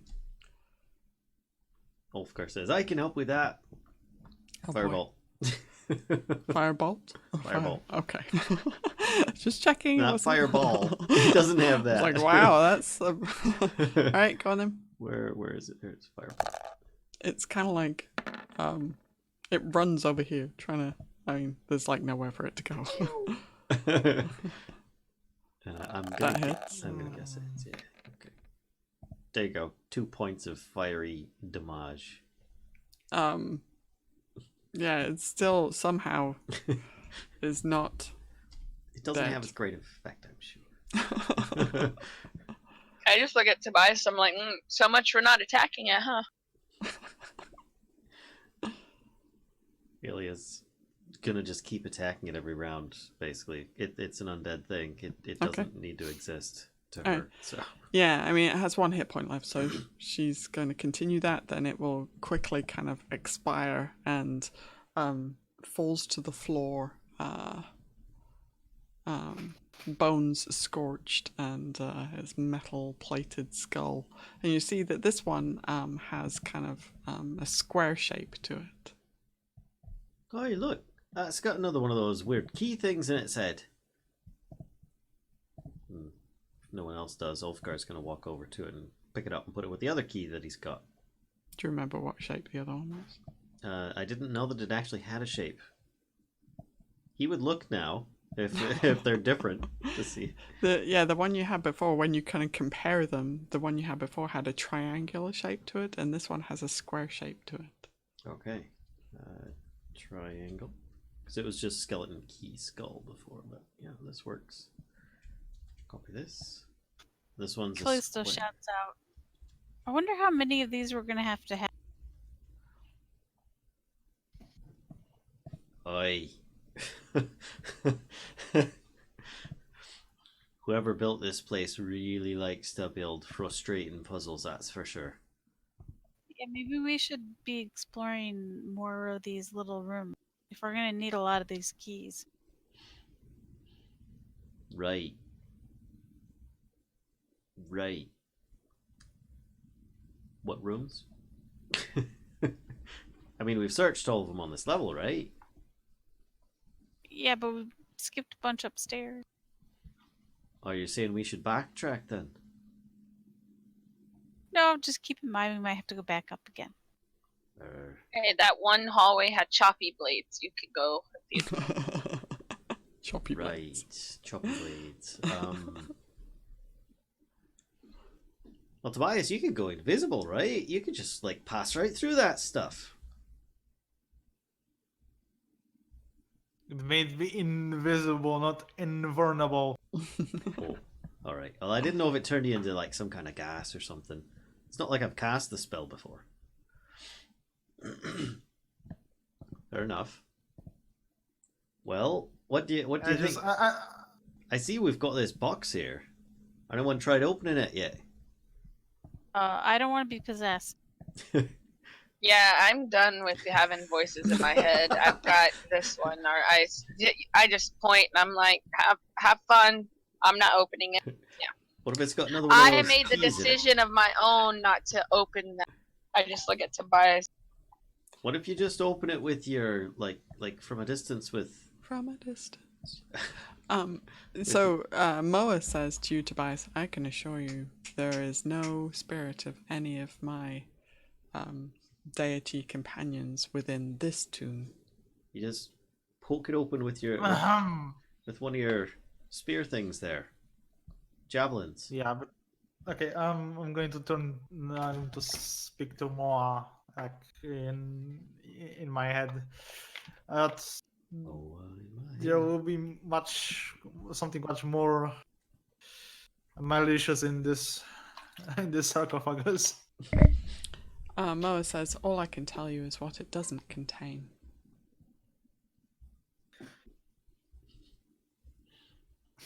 I'm just like in my head. I'm like, hey. Just a lack of words.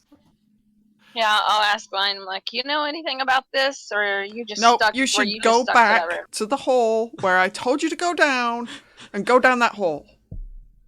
I'm just shaking my head. There was just a dead let's go body check in it the out. hall. Nope, let's go check it out. Why should we? I'm just like, I'm gonna go stand in the corner and just argue with myself.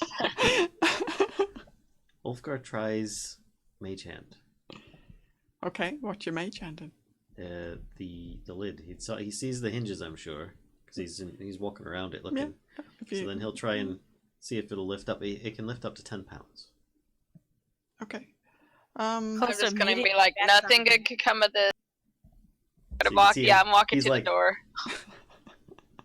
I can see the hand like. Yeah, the hand is like. It weighs more than 10 pounds. The hand's like. Just the hand's like poofs. Poofs. Well, tried using it with some magical means there.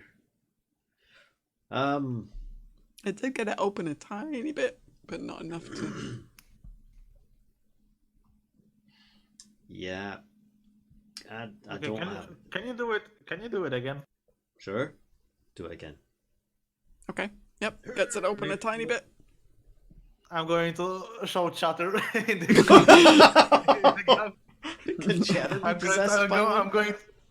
I'm going to abuse the hell of the sword. Yeah, there is nothing, not a word comes from chatter, and yep, you're able to kind of get the blade in between the lid and the rest of the, the side of the sarcophagus. Okay, I'm just whispering to myself. I just whisper to myself, don't touch the sarcophagus, Valia. Don't open this thing, Valia. Don't touch any more stuff. Look at y'all. Just like... Ulfgar sees Tobias do this with the sword and goes, that's no way to use an enchanted weapon. You've got to treat it with care. Stick it in a bad guy. You don't stick it in a coffin lid. What's the matter with you? You're going to dent the thing. Bend it. Let's say I have some issues. Well, that's obvious. But seriously, you should take better care of your weapons. Okay, I'm going to try to leverage the lid. I will continue trying to use Mage Hand to help. Okay. Yeah, you can use the sword to kind of leverage the lid open more. Do do do do. You found the dungeon map. Are you looking inside? What are you doing? I mean, try you're able to get it look- like this far open, like by pushing on the sword down. You know, it kind of lifts the lid this way. Or you could do the opposite, right? Pull up, kind of. Well, that doesn't work so well because you've got nothing to leverage against inside. You find. Try to open it just enough to take a peek inside. So you have to push down on the blade to do that. So that's kind of awkward to do. Push. Do you have a light source that you're using to look inside? There's torch that is in my next to my feet. Okay. You think you see some rags inside? I see what? Rags? Like ragged cloth? Rags. Okay. Anything good? It's just like some cloth. What? Ulfgar takes like a few steps forward and just lifts the lid up. So the lid is like hinged on the sides. So are you opening it or? Yep. He just kind of like grabs it, and I'm assuming it like swings probably like this way, like Yeah. the lid. Mm-hmm. So he comes to the end and just goes what, and just kind of throws the lid back. Okay. To have a look. All right. So inside you see some dusty ragged cloth. And So this about. hang on one second. Word. So Kellisto, you see above Flippy's head, and Flippy's just kind of like, da-da-da. Above Flippy's head, a stone block starts lowering. I yell out, "Stop! Stop!" So they all have 6 seconds. You have 6 seconds to decide whether you're going to stay or go. Do I hear this at all? Or... Yeah, you can hear and see the stone grinding, and it's just right above Flippy's head. So I'm gonna also grab pull Flippy. Yeah, I'm gonna push him while she grabs and push. I'm just gonna push all of us out of the hallway right here. Me, Kellisto, and Flippy. All three. I'm like, y'all might want to get out. Move. okay, so let's go very quickly. Tobias, are you staying or going? I'm going. Okay. Should I stay or should I go? How about Arokh? Arokh will kind of stay. Hang on. I Can Arokh?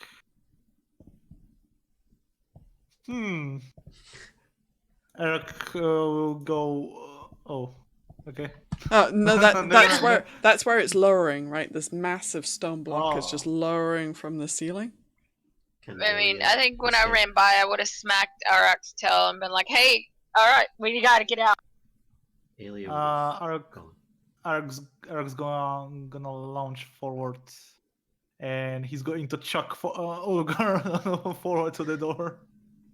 Ulfgar, what are you doing? He's gonna try for the door, but he's not gonna be able to make it in time, I don't think. Well, I mean, if he double moves, then he could make it through. So yeah, I mean, you could, right? You've got your 6 seconds. Right, let me double check. I will double check for you, as you seem intent on getting stuck in the room. It's nice knowing you, Dwarf. Okay, so yeah, a creature that wishes to leave the tomb during this time can do so, moving up to its speed. So you're right, actually.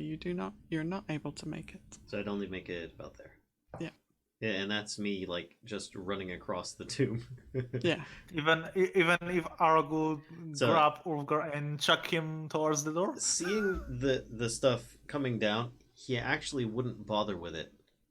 He'd move up to the sarcophagus and just. But seeing Arokh come at him, he wouldn't know what to do. Okay. So Arokh kind of comes. Yeah. But I mean, what's happening? Right? How much movement does Arokh have? He has 40 feet. And where was he before? He was, was over there here. somewhere. Mm-hmm. Okay. Yeah. So. I knew you making it halfway there, and Ulfgar, what are you doing? You're like, I'm not gonna make the door, so I'm gonna do what? He was gonna head towards the door, but obviously he couldn't make it. So Actually, keep in mind that you had moved up, right? Because you moved up to the coffin. that's true. And thrown the lid. Yeah, so I would have been able to make it to about where Arokh is. Okay. So, Arokh gets. If all this happens at the same time, Yeah. does Arokh and I both have to cover the same distance? Or are we meeting in the middle, since we're heading towards each other? Well, I mean, the problem is that that you're trying to use an action as well as movement, right? So Arokh's trying to move to you and then take an action to chuck you out the door. But this isn't really there isn't really time for an action as well as the movement. He'd still try heading towards the door as best he can. Okay. You do notice kind of well, I'll mention one more thing you noticed when you threw open the lid of the coffin. There is a wooden plaque inside. So I don't know if you want to. There is writing on it. But so you throw open the lid, see the wooden plaque with writing on it. You're just about to read it, perhaps. You see the rags, and then everybody's like, "Ah, get out, get out!" And Ulfgar is like, "I'm not gonna make that. What's this say?" It says, "Drown your sorrows." Oh. So Arokh is kind of diving towards Ulfgar, but he's not going to be able to move and chuck Ulfgar out in the time that you have before the stone is, lowered all the way down. So basically, Ulfgar will meet with a wall. It's alright. It's alright. Okay. Alright, so once the stone is all the way down, you hear a kind of glugging noise. Glug, glug. Oh, as these, it sounds like air bubbles moving within a liquid, and then quite quickly, gushing out of the gargoyles' mouths, is what looks like a dark red liquid. Ulfgar quickly moves to the door and says, "Arokh, I suggest we try to escape as quickly as possible." I was giving look, picturing. Is this a stone door in front of him? It is. Well, it's not really. It's a big block of stone. All right. So he doesn't believe that a knock spell would actually do anything. It's not just going to lift back up or anything, because it's not locked. Would I be correct in that? I'm not going to tell you, right? Okay. First thing he'd do is go with the easy out and try a knock spell. Okay. How's that? Actually. Well, make an intelligence check. Actually, see what you think about this block before you waste or use a spell. You have the stone expertise also. If it's dwarven in make, I get some kind of bonus on it. Probably advantage, I think. Or is it? Yeah, it's not really. Oh wait, hang on a sec. Stone cutting. History checks on stonework history gain double proficiency bonus. Ooh. Okay, so your proficiency is +2, +3. Sorry, +3. So if it is Okay. So you think that Double it's that. not going to work? Oh, then I wouldn't cast it. Yep. Okay. So there is, wine kind of gushing out of the gargoyle's mouth. Oh, and their nostrils. So does he inspecting the stone wall, would he consider the door or this to be airtight? Very close to. You Does think he there's feel- it's not 100% airtight, but Does he think that an insect could perhaps get through? maybe. Ulfgar says, Arokh, I know you can get yourself out of here. I'll see you on the other side. And he polymorphs himself while standing as close to the stone wall as he can so that he doesn't have to travel very far into either an ant or a spider. Probably a tiny spider if possible. As tiny as you can get. Okay. And then try and fit through. Alright. Hang on. Let me have a bit of a read, see if there's anything else. I have one other option that might work instead of that if you can't fit through. So, how long are you going to spend climbing around the edge of the stone looking for a gap big enough to fit? Not very long. I mean, if the liquid's coming, then obviously I can't get through that, so...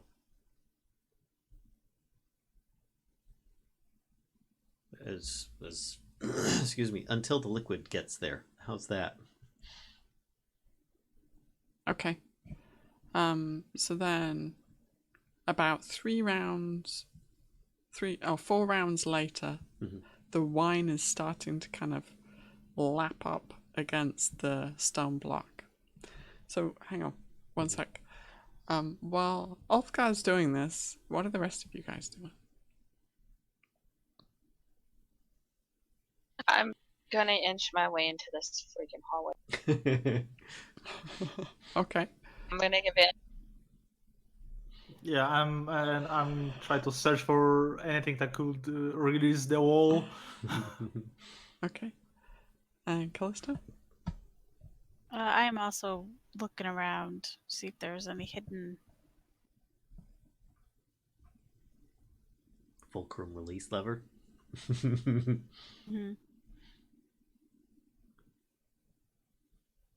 Okay.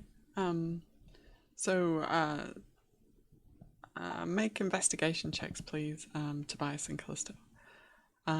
Ulfgar, you're not able to find a gap big enough for your spider body, tiny as it is, to fit through.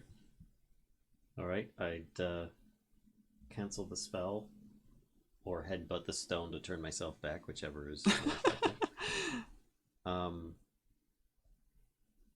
And then I'd cast Polymorph again, assuming that I could turn into an Earth Elemental. Even if it's a small one. Oh boy. Because I think they can move through stone. And the only reason that I think he might know this is because he's a dwarf and he's got a lot of stonework experience. Not that he's had a lot of Earth Elemental experience, but he would try to turn into one, I would guess. So the elemental can burrow through. Well, first of all, don't you actually have to have seen the things that you polymorph, or no? Not I really. don't know. I would assume he come might have in. seen some image of one or something, but Hang on one sec. Let me look at I do. polymorph. I don't know. A spell transforms a creature that you can see into a new form.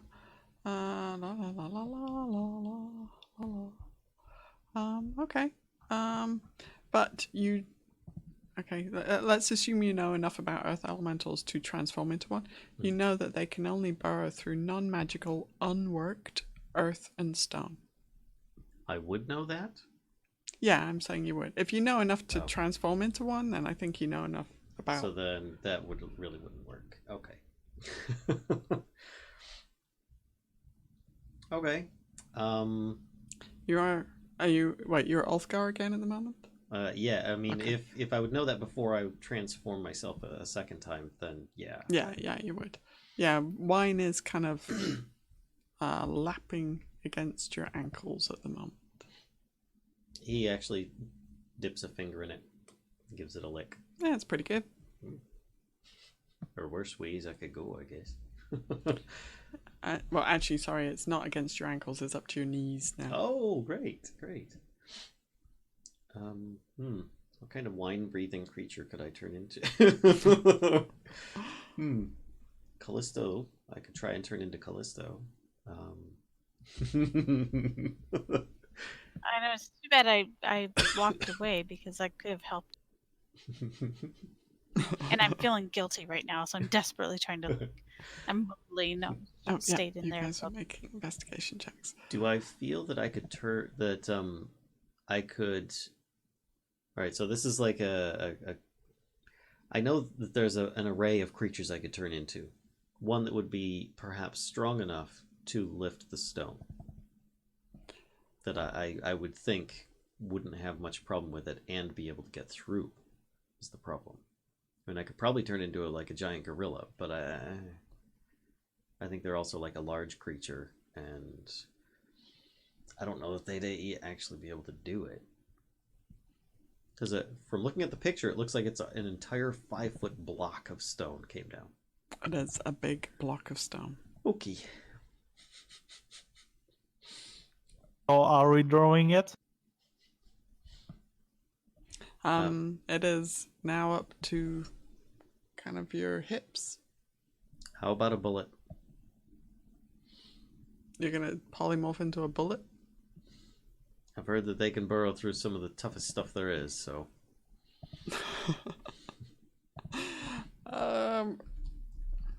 Did anything come of our investigation check?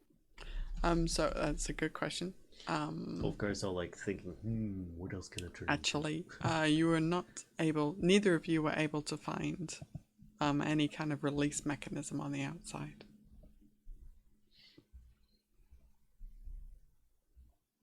Hang on one second, I'm gonna look at bullet.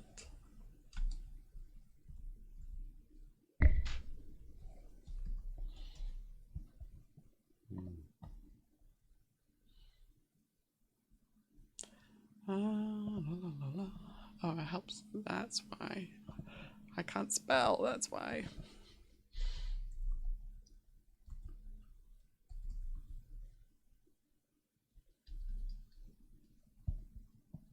Oh no, it really is just not in here. Okay, fine. Alright, so... Wait, what are the restrictions on polymorph? Can I Oh, you want the hear spell? those, please? Yep. Or see those? Actually, you can look it up now. It should be in the thingamabout. Because I think mine is like an abbreviated version that I Okay, did. alright, So fine. I will still click it. No, I think I copy pasted. So there you go. I think it would have to Can't be any beast. What?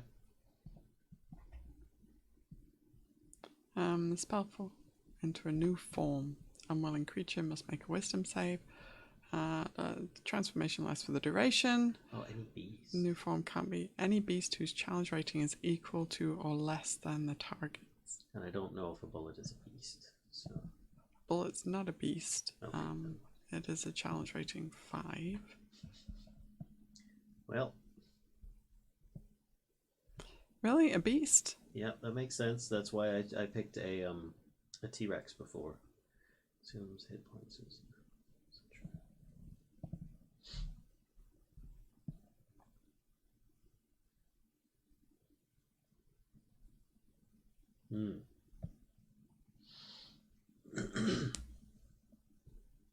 Ulfgar looks over to Arokh, seeing that he's still there, and says, "Well, do you think you could do a quick search around the room, perhaps along the tops, and see if you can find any other ways out? Maybe there's something we can do in here." Arokh will go and act on the soul instinct himself, and he's going to attack the gargoyle head. Okay. Okay. So let's see, gargoyle heads.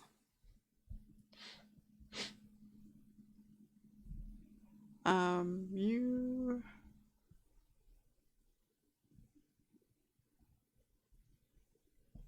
Okay, make a strength check versus.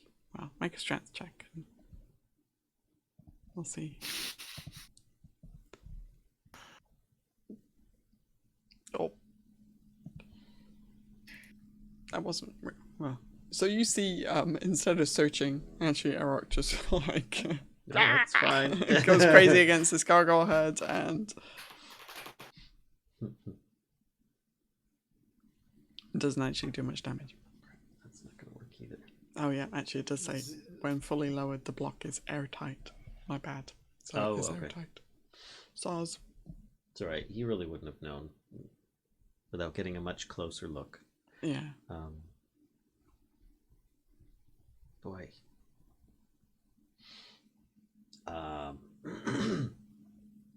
Ulfgar, seeing the liquid rising, puts the rapier away, pulls out Bob, and prepares to use it as a flotation device. He starts searching around the room as best he can to see if he can find any other openings, false doors, things in the ceiling, Okay. triangular or square. Make a perception check. Key stuffs. All right.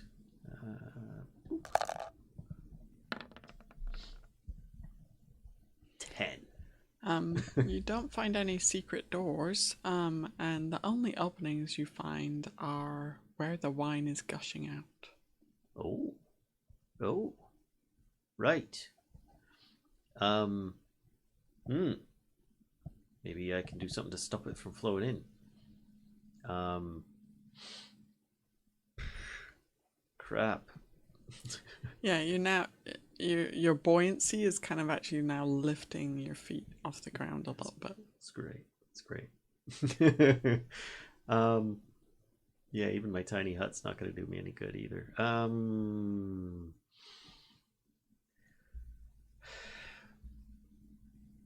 He tries shape water on the wine to see if he can actually freeze it like he normally would with water. Let me see shape water. 1 second. Here you go. Okay, choose a layer of water within range that fits in a 5-foot cube and manipulate it in one of the following ways. You can move it up to 5 feet in any direction, form the water's simple shapes and animate it, change its color and opacity, can freeze the water provided there are enough. So yeah, I mean, you think you could freeze the water, a chunk of it within 30 feet of you. Mm-hmm. I mean, wine has a significant, water composition. So Okay. So what he'll try and do, because he can only have 2 of these going at a time, is try and slow the wine. He will try and freeze this opening and this opening. okay. Actually, no, since Arokh is attacking that one, he's going to try freezing this one and this one. Okay. To try and plug the holes. Oh yeah. And slow the intake of the liquid. Okay. So yeah, that definitely let's draw some stuff on here to indicate that they are frozen. Boop. And boop. So yeah, those stop. Wine stops flowing out of those 2. Okay. He takes a slurp. Gotta calm the nerves. Tastes pretty good. He says, Arokh, stop trying to damage it. You're just gonna let more in.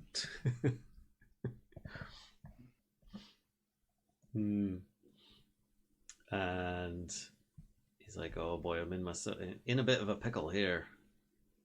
Actually, I might end up being a pickle. Something moves, like you see the wine suddenly do like this towards you, like as if something is moving within it. hold on. If you cast a spell, you can have no more than 2 of its non-instantaneous effects active at a time.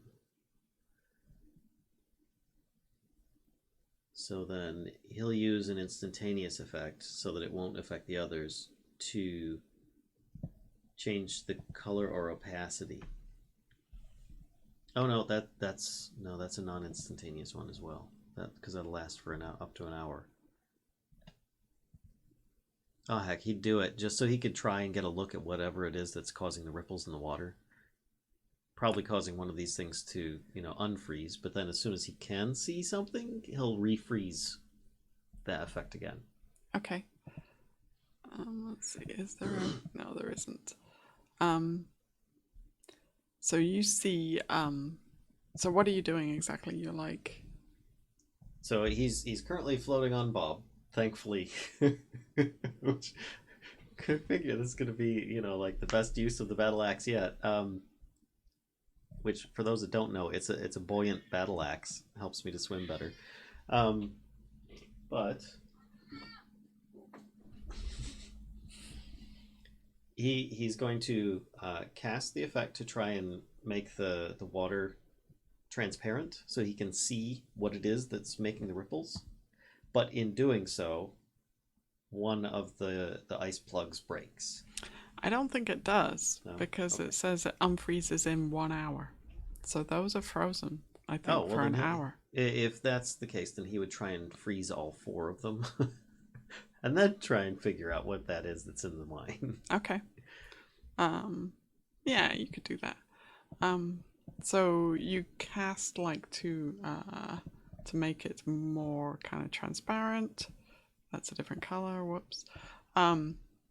Make it more transparent, and you see this kind of, it's still, whatever it is that's in the water is still wine colored actually, and it's like this kind of like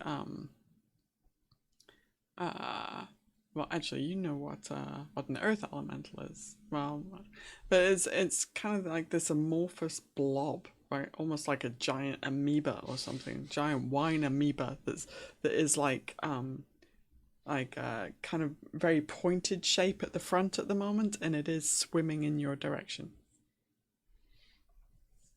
Okay. Giant wine jello monster. Great. It is pretty large as well, by the way. What is the details on it? It's pretty large? Yes. Great. So, how tall is the ceiling in this place? It's 12 feet. 12 feet. Hold on a second.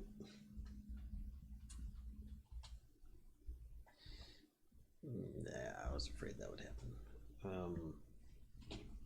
Okay, give me 1 second to look something up in the book.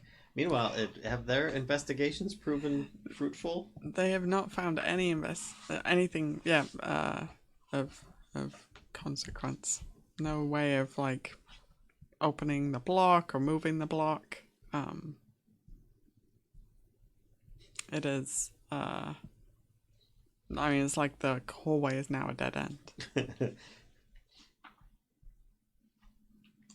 Where is it? Valia, did you want to try and go further up that hallway that you're in? Yeah, just Okay. Like, how far up are you going? I'll go like right up, I guess, to the feet of the body. Okay. So you see, there's this corpse, right? And now you're up close to it. You can see that this person is kind of like half goat, actually. So they do have like a satchel on them. But that's about all. It looks like there's some stuff in the satchel. Yeah, I'll reach down and look through. Okay. So in the satchel is a journal. It's mostly destroyed, but there are some pages that you can make out. and let's see, there's also an ink pot, and there's another book as well that looks like it has spells in it. And the journal I can't read, or can I look through it? Oh, you can totally look through it, yeah. And it is kind of destroyed, but there are definitely pages that are still legible. So you just kind of, are you flipping through? Are you gonna have a read, or? Yeah, I'll just kind of step back a little bit and kind of read through this journal, see if I can find information. Maybe it has something about this place. Okay. And the body, is it human or? It is half human, half goat. It's Okay. That's why, yeah, the feet that you see are actually hooves. Like cloven goat hooves. So the journal, the bits that you kind of stop and read, they talk about like exploits of this group called the Company of the Yellow Banner, and how the company made landfall in Kitcher's Inlet, and how they followed the river before cutting through the jungle to they followed the river to a lake and then cut southwest through the jungle to Omu. It describes some really kind of harrowing encounters. They were searching for the puzzle cubes as well in Omu. They did encounter the Yuan-Ti, and then they did discover the tomb's entrance. And then the final entry mentions their experiences in the tomb. And it does talk about different company members. There's a member called Lord Brixton who is referred to on multiple occasions. He seems to be a knight. There's also... Oh, go on. Wasn't the Lord Brixton the same one who ordered the expeditions for Red Wizards?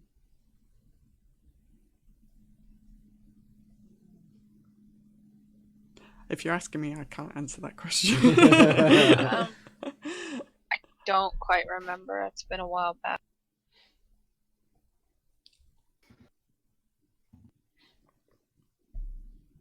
There's also mention of a dwarf cleric called Bravus Boulderborn. There's a human ranger as well called Seawood, and there's a dragonborn paladin mentioned, who is referred to as Seth.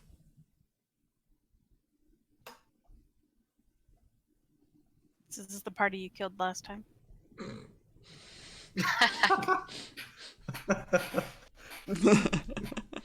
Me. Me? Would I do that? All right. Okay, yeah. Let's see. Does it look like he was attacked by anything, or like markings on the body? Ooh, that's a good question. Let's get back up to him, of course. Hey, were you attacked by anything? A quick autopsy reveals. See, does it say how he died?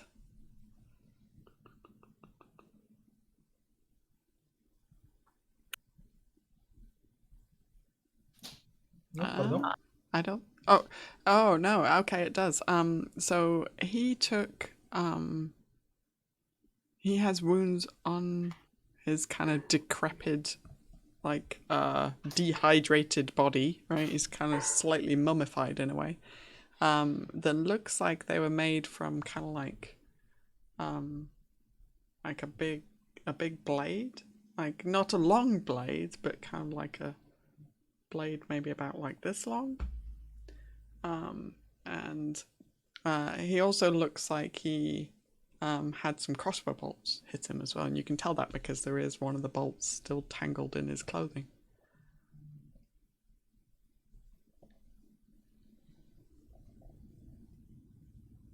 Okay, I will tell this Papazotto. I said, look, we went down the hall, found a few things. book of whatever it looks like, maybe spells, journals. There's nothing else down here. Papa Zattel says, "You have not walked the length of this hall. You only walked like, what is that, 15 feet? Jeez. I said to walk the hall. Now let's do this." I'll just shove the body over with my foot and walk a little. Okay. So it's kind of weird, right? But as you're walking, right, and the floor is kind of like curving upwards, you don't seem to be like you feel like you should be tipping backwards, but you're not, or like your feet should be climbing, but you're not. It's like it just feels like normal, even though you're kind of starting to walk up an angle.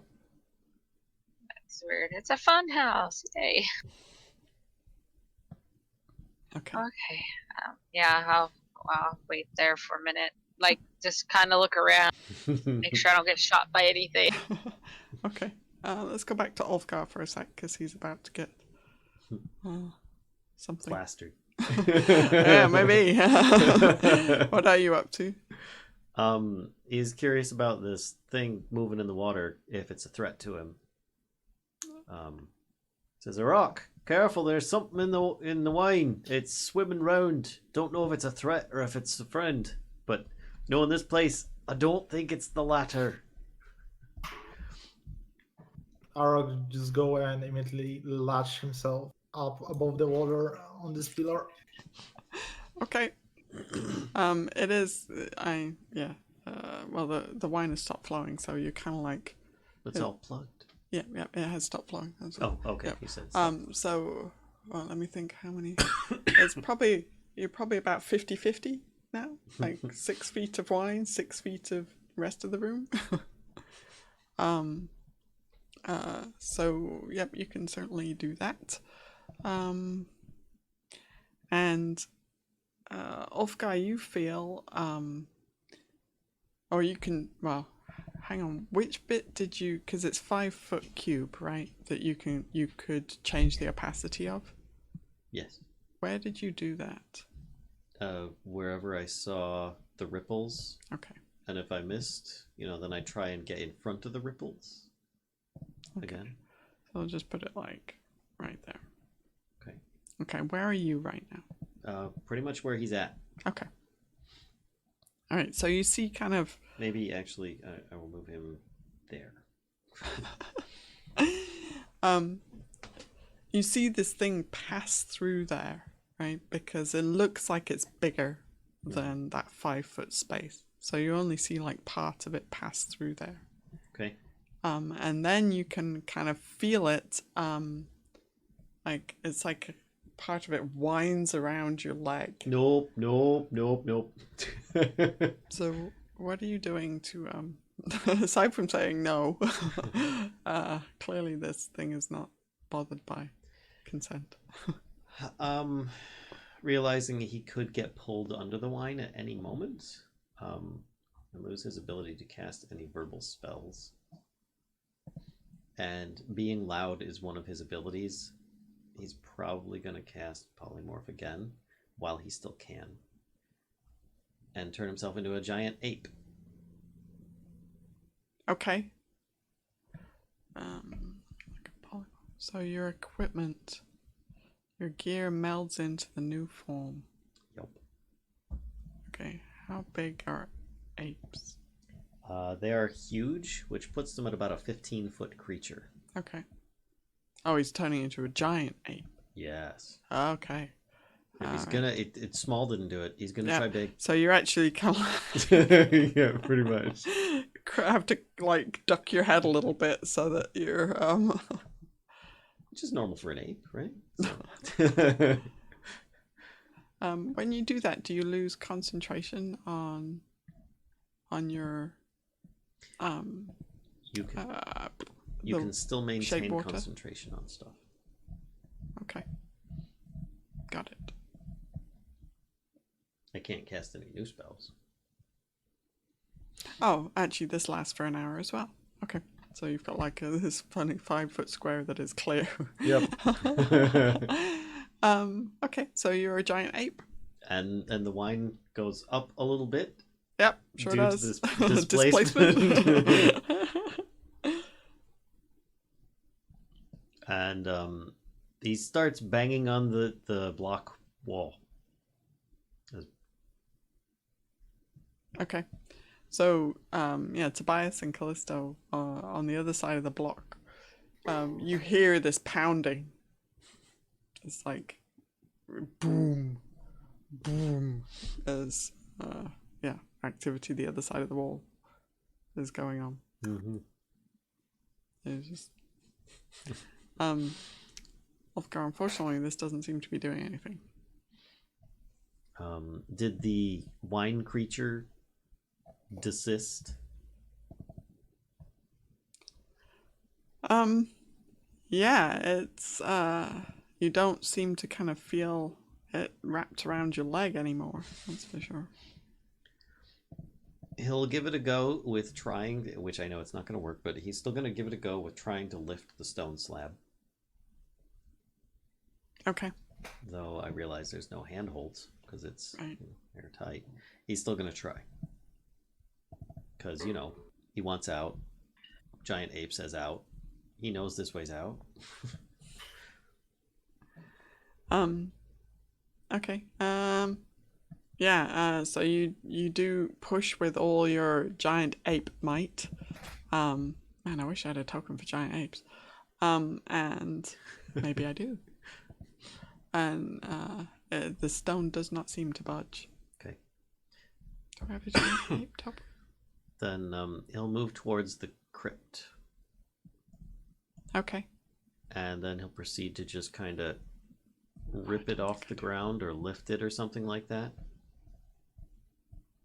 Oh, okay. And see if, just... Is there something going on down here? Okay. Maybe a drain? Maybe a mechanism? Who knows? So let's see. The coffin itself, right, is, hang on, let me check this thing.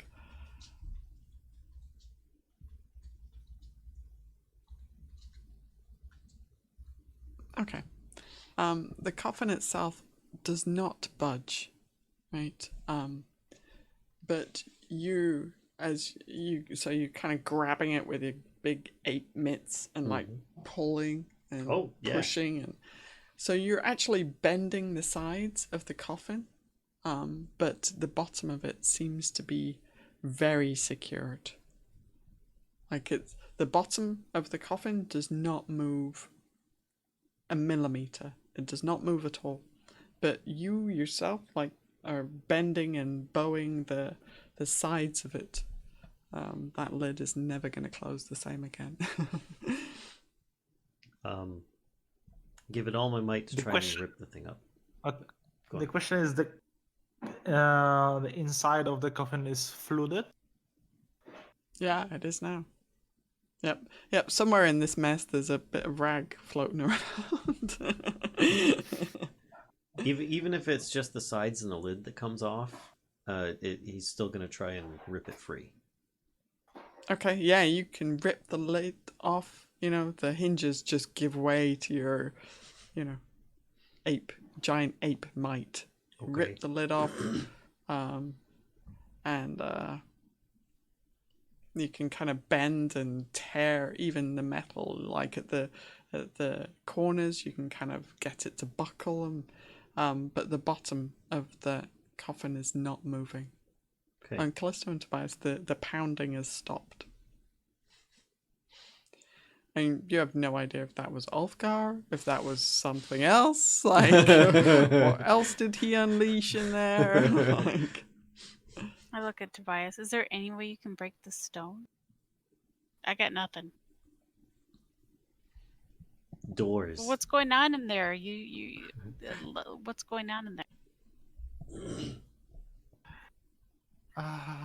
I'm going to say tap into Arokh's point of view. He sees a giant ape. Ulfgar is nowhere to be seen. Maybe the giant ape ate him. Seems to be ripping up the coffin at the moment. Okay, first of all, this room is full of wine.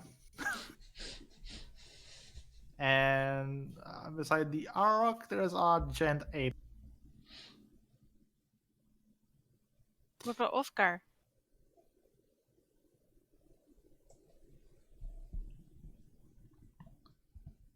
I have not seen Ulfgar.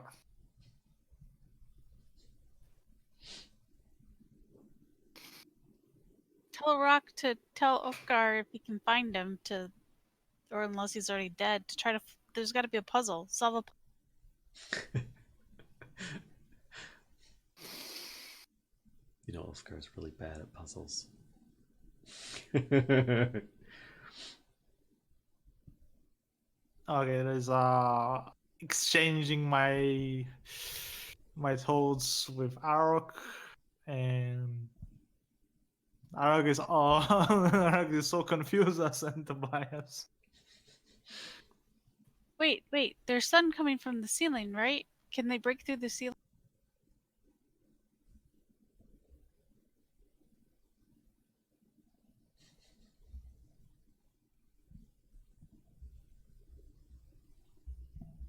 That doesn't mean that there is a opening. There was It had to be coming from somewhere. the light was cast probably by the magic.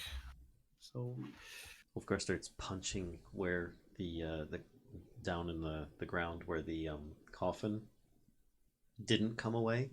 He's trying to punch that now. Okay, it is quite difficult to punch into a liquid, actually.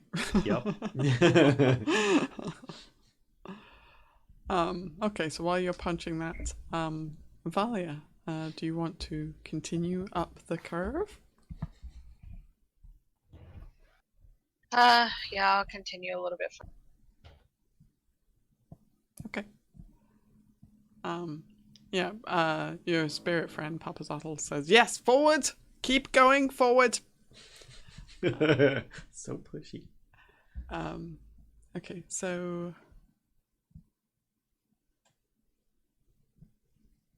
you're you keep going up the curve, and it's like gravity is, following the curve and not following natural order, because you just you basically just walk up the side of the wall. That's weird.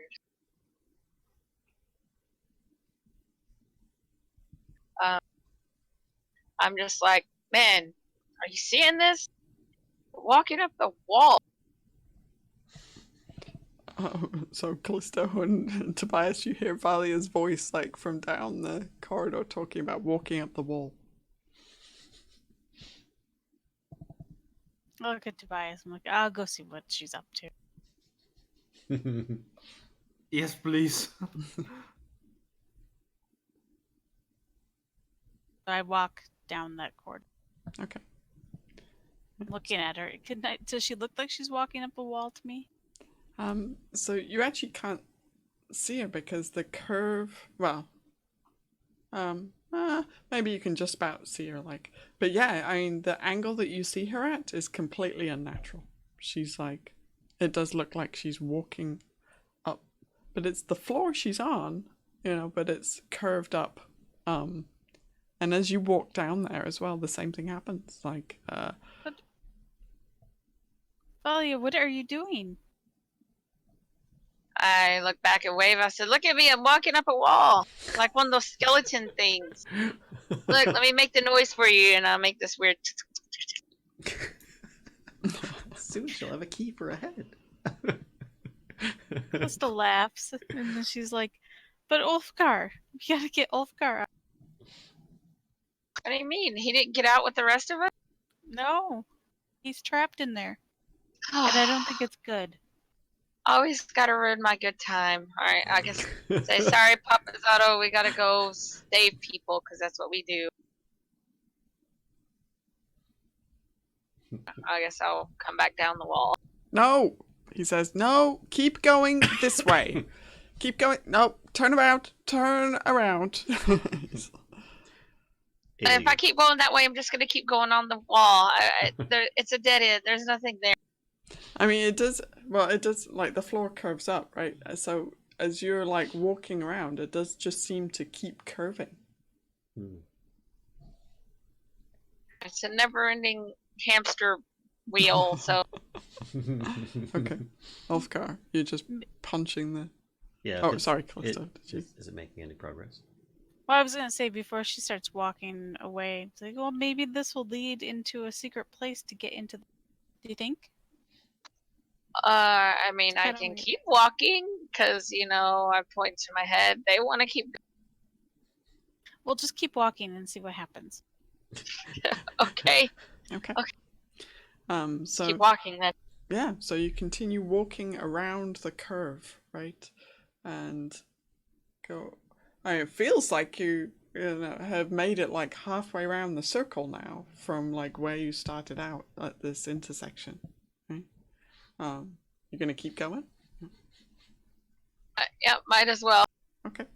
So yeah, you keep going round the curve, and you end up where you think this should be, right? Like you feel like you should be over here now. But when you look down here, like when you look kind of in the corridor straight ahead, there is no body there anymore. Oh, Kellisto, are you still there? Can I hear her? Yeah. If you're right behind her, yeah, you guys can see each other. You're both right there. Well, I just stayed here. I didn't. Oh, okay. Okay. Then Valia, you call out to Kellisto, and Kellisto, you don't hear her, and Valia, you don't hear a response. Uh-oh. I don't like this. I give Alright, her a I'll just little keep bit going. of time, and then I'll follow her. Okay. So Valia, oh, hang on one sec, Kellisto. I'm just gonna. So Valia, you're walking like over there, kind of like as if you were going a full circle, because you can see like the branching. You can see the intersection just as it was, like when you left it. Okay. Okay. So you walk over here, and Flippy is not there, and you don't hear any kind of noises from Aelia or Tobias down the hall. Oh, this is weird. I'm gonna curve down into where that room. Okay. So the block isn't there. Aelia isn't there. Tobias isn't there. The room is as you first found it. There's no sign of Ulfgar or Arokh. None of your companions seem to be here, and the room seems to be exactly as it was when you first found it. You walked yourself into a new campaign. Is the little skeleton guy still in the room? There is no sign of the skeleton guy. This is weird. So Kellisto, you're following? Or? Yeah, I'll follow her. Okay. So you do catch up kind of, well, you do, you'll end up kind of over here, and you see the same thing, right? No dead body, but you do hear like footsteps, and then Valia, if you're walking back up the hole, then you'll see Kellisto kind of, Kellisto, you do see Valia like walk past or walk into the intersection. I call out to her. Hey! Yeah, I mean, you guys can hear and see each other now. Did y'all find a way to open the door? Cause look, there's nothing in that. The brick thing though, it's not closed anymore. But where are all the others? I don't know. This is weird. Look, the body's not even over in the hallway. This has to be a duplicate room that we somehow ended. You think there's I think there might be a way to see if we can open the doors? Yeah, maybe we need to get the block to close up here. It'll open up downstairs. Well, they got it closed by opening that sarcophagus. Okay. Well, why don't I run into the room and open it, then run back? If you think you could get out fast enough, it was pretty quick last time. I think I can get out. Oh, okay. I'll go, like, as close between the door and the sarcophagus and try. Mm-hmm. Yep. So you flip open the lid, right? And you see the same plaque that Ulfgar saw on the interior of the lid.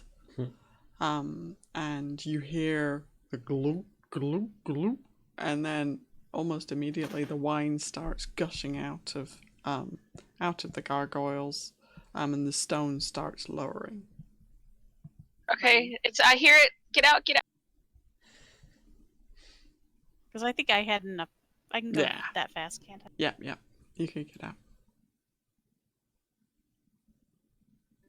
Okay. That was close. Should we go back the way we came? Yeah, I think so. Okay, I guess we'll head back the way we came. Okay. So you head, and the same thing happens, right? Well, wait, hang on. Which way are you heading? You heading this way or this way? No, back. Yeah, back that second. Okay. Yeah, trace. Okay. Yeah. So, yep, so you walk, and the same thing happens, right? Gravity does not seem to be obeying natural order, and you walk in basically like a circle, your feet just kind of, gravity seems to hold you to the floor all the way around this circle. Really weird feeling. And when you get back over here, I don't know who's first, but when you get back over here, you can see dead body again. And you can hear kind of be me first. the activity of Aelia and Tobias. Well, I'll just say, Callisto, let's make a run for it and see if that works. I'll run all the way over here. The block is still in place.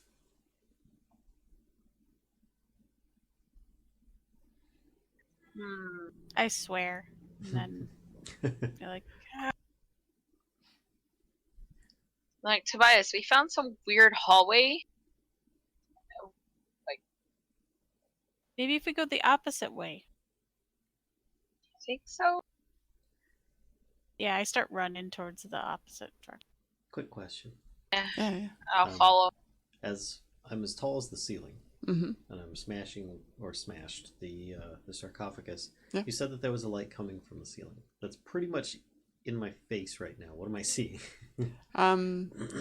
You see, it's kind of like, it's almost like a shell, right? But it's not tangible. It's not something you could like touch or grab. But there's this like layer of darkness, just a very small layer of darkness, and then beyond that, you just see light radiating downwards. So it's almost like, imagine if you'd opened your eyes like halfway underwater. That's what it's like, except instead of being water, it's light. I guess he'd stop for a moment and take the sarcophagus lid, in his hand, paw, whatever. Yeah. And kind of like touch with it. Touch the... Wait, what? The light. Yeah. It passes through and nothing happens. So it's just there. Yep. And there's rock the other side of it. There's a stone ceiling, a vaulted stone ceiling the other side of it. Okay. So you guys run back through the tunnel and end up... We're going to the south side. Okay, yep. So you're running kind of like in this direction, right? Mm-hmm. Yes. Okay. Yeah, so you end up over here, and there's no dead body.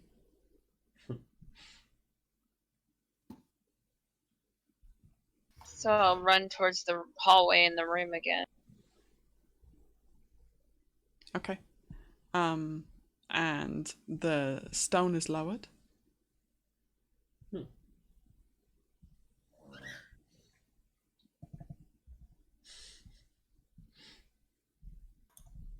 Should we try it again?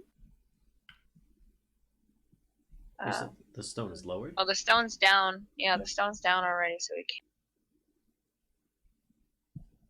Oh yeah, so that wouldn't really work, would it? I'm gonna keep. I'm like, well, let's see if we could keep going. Okay. Tobias, at your end, you suddenly hear the stone in front of you start to, like it's that stone grinding noise again, and you see it move, and it's moving upwards, and you realize, like, well, I don't know what you realize, but it looks like the stone is, just started moving. So, I'm going to give you a very quick decision, and Aelia gets this as well on what you want to do. She's currently trying to pry it open. I'm going to step back. Okay. If it's starting to lift by itself, I guess she'd wait to see what happens. Obviously, if wine starts pouring out, then she's going to try retreating around the corner. Okay. So that she doesn't get washed away. Okay. And push and try and get Flippy to go the other way. Okay. And Tobias, what about you? Wine is starting to rush out from under this stone. Of course, I'm going to back the hell out of here. Okay.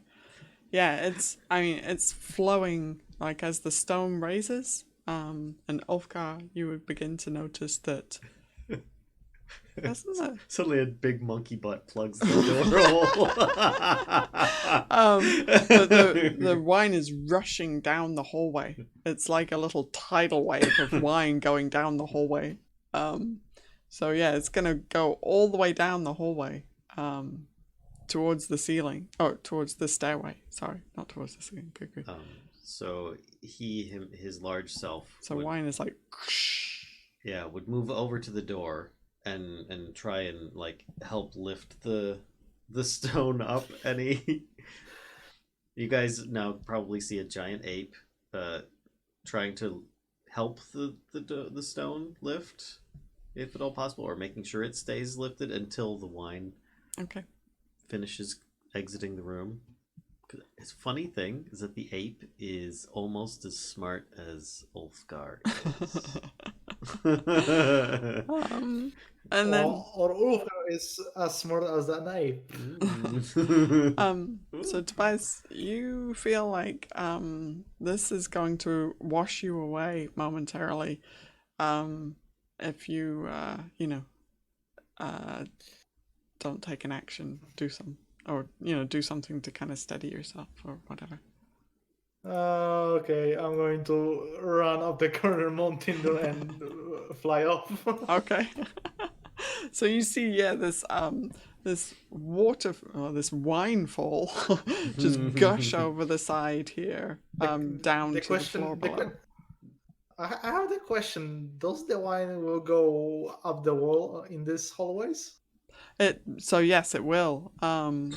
So it kind of laps around the corners and rushes in there a little bit, but the floor does have a curve to it, right? So, Valia and Kellisto, you come back down the curve to see like Flippy and Aelia taking refuge from this flood of wine that is rushed out, and is currently like rushing down the hallway in a little kind of torrent.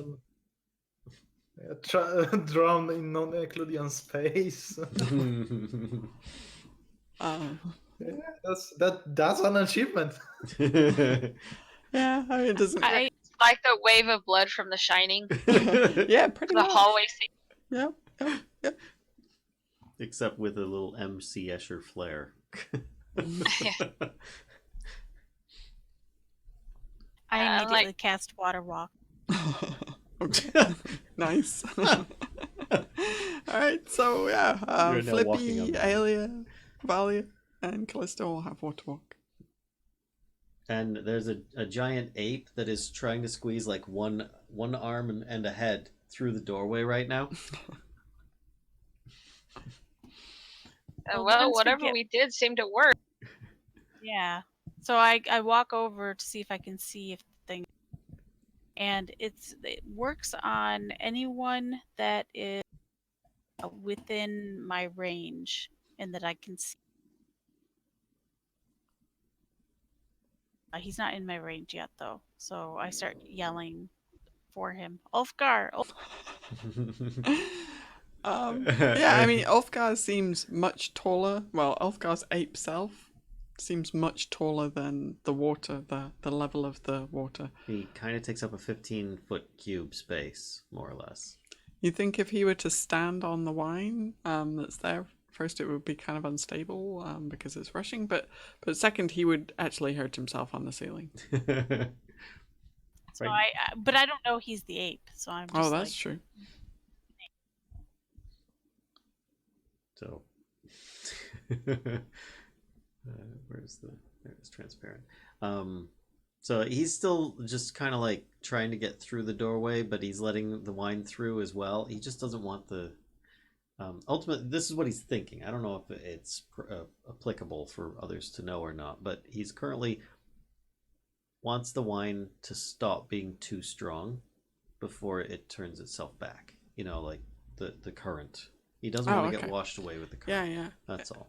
It so the block is all the way back up. Now so actually we can. And he's worried that the block is going to come back down, so he wants to be as far through as he can until that wine is done. Okay. So the block is all the way back up, and the wine is kind of quickly gushing. Right, so it's like now back to kind of knee level. Monkey. So yeah, Kellisto, you're kind of you're fine with water walking anyway. So, but yeah, it's exiting the room quite quickly. So once it gets to a point where he would guess, you know, I mean, it's pretty smart. He's got intelligence of 7. That he could do it. He'd stop concentrating on the spell and turn back. Being an ape. Yeah. Okay. Yep. And then run through the door as quickly as possible. Okay. Yep. And yeah, and then you'd have wine-soaked Ulfgar. Yep. Ulfgar smells like he's been Would say, "Oh, basting himself." thanks for getting me out. Oh, I thought I'd end up meeting my end. Not that it was a bad way to go, mind you, but whoa." And he's prestidigitationing himself clean right now. Okay, door stays open. Door stays open. And what about the blob?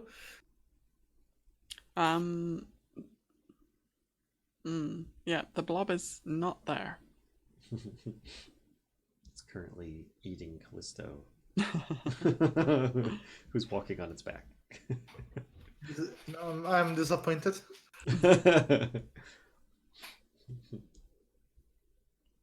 It is the wine. Ulfgar's got a little in him right now.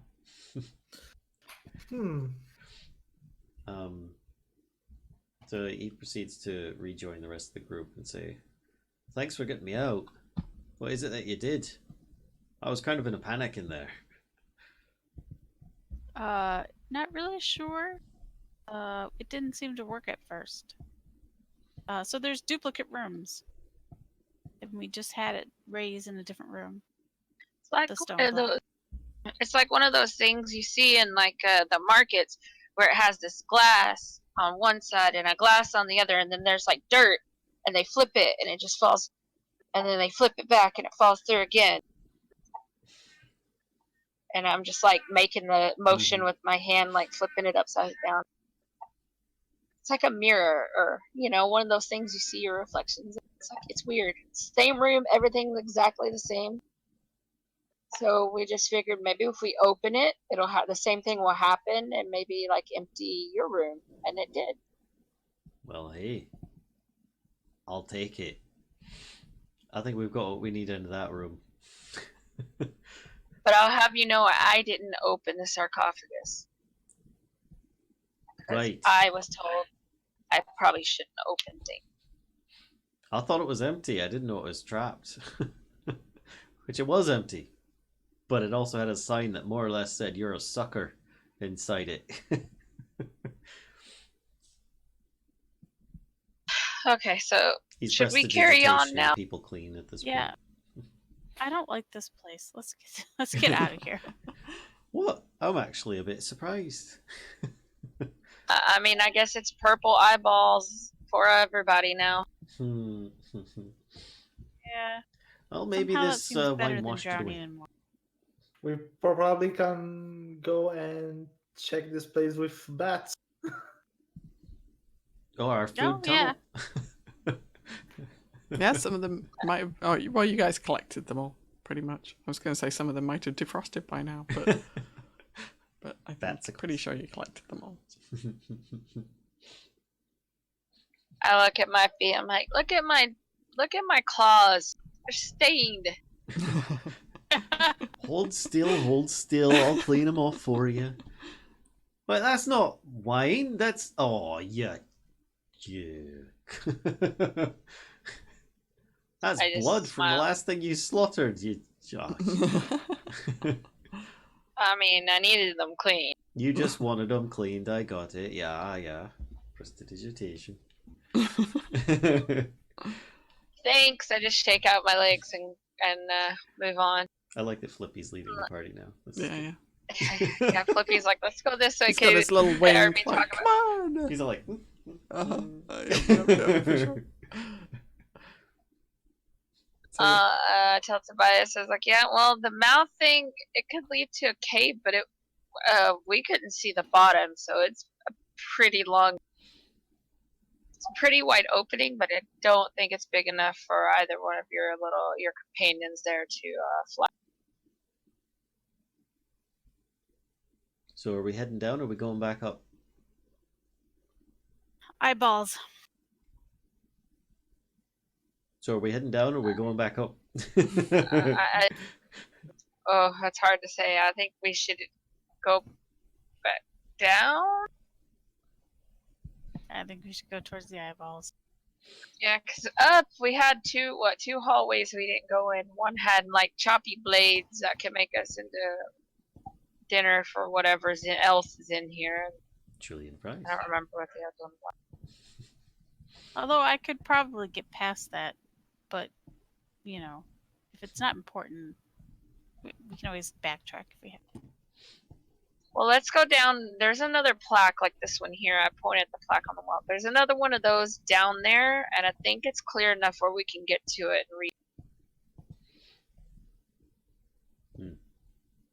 Right. What does this plaque say again? DM, can you post it in chat or hand me the handout or something? I guess. The ring is a path to another tomb. The dead abhor sunlight. Only a jewel can tame the frog. Bow as the dead got intoned. Into the darkness descend. There you go. Right.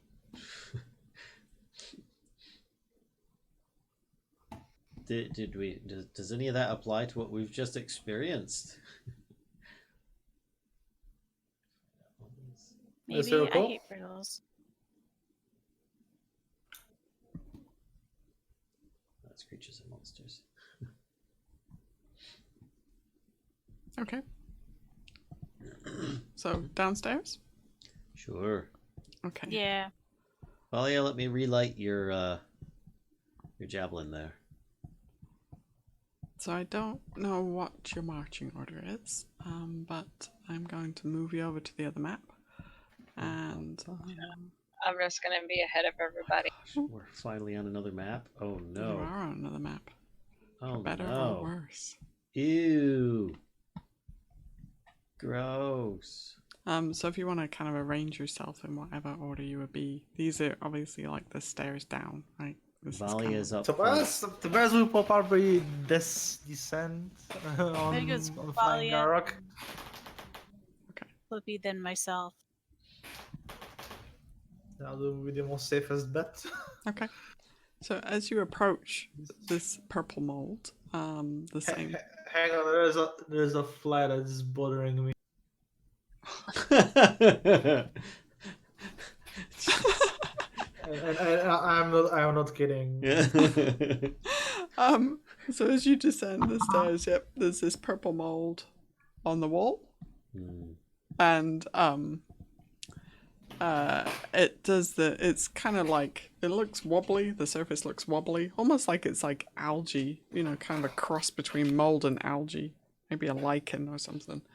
And this wobbly surface as you approach kind of like almost ripples, and then all these little bumps kind of form on the top of it, and then they pop open, and they start like looking around, and then look at you guys as you're coming down the stairs. So they're kind of like watching this, and then one of the bigger bumps will kind of appear, and then poof, this little puff of spores is puffed out at you, Valia. I just cover my mouth. I'm like, I don't know what that is. Don't breathe it in. Flippy, do something with your beak. Don't breathe that. Can I Flippy figure goes, this out if I've seen this type of thing or know what the heck it is? But you can. What have you got? What skizzles have you got that would help in this particular? I'm a bard. I'm a bard. I know lots I of just tell things. Ulfgar, can you clean this like you do with my claws? Make a nature check, Ulfgar. Nature check. Ulfgar. 17. Okay. This is not natural. Okay. This is a kind of like a growth that you've never seen before. It doesn't look like a normal mold. And it looks, like something has infected the walls, kind of thing.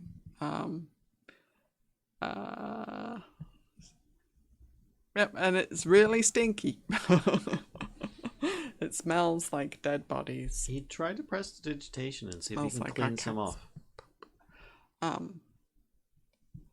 off. Prestidigitation seems to have no effect. He says it doesn't seem to clean off.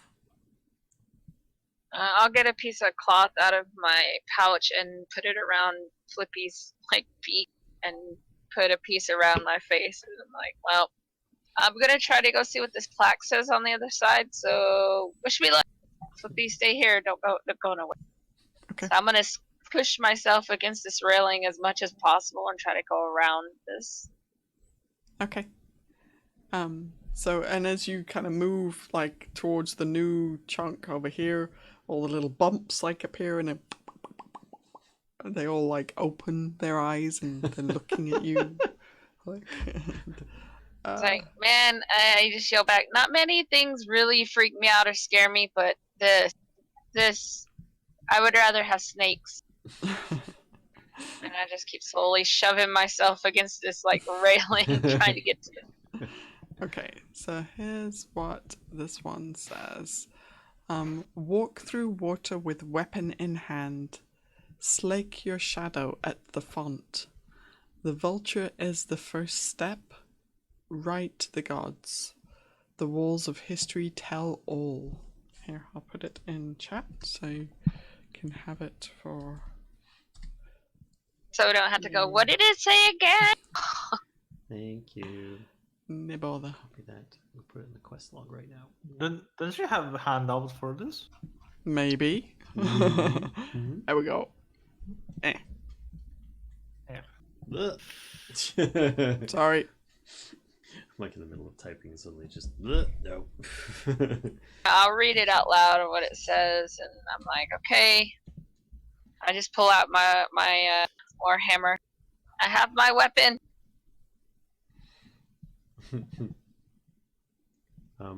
Ulfgar will keep on casting prestidigitation to create small gusts of air to make sure that none of the moldy stuff gets near people in the party if at all possible. Okay. Just doesn't. Yeah. Yep, you did get kind of a glance down this corridor, Valia, when you were walking by, and it seems to kind of proceed down that way. Okay. And I'm gonna lean over the rail. Tobias, do you see anything interesting, like in there? Do you, can you make out what's on those columns or in that hole? So you want me to go lower?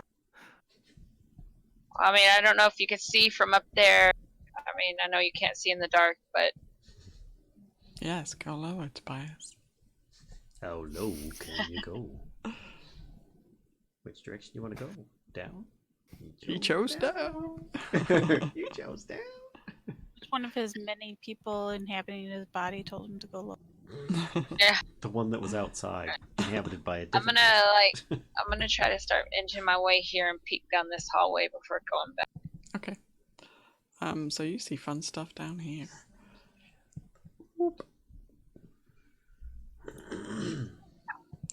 So this is at the end of that hallway. You see a huge carving of a snarling jackal's head protrudes from the wall, and you think there's a gap.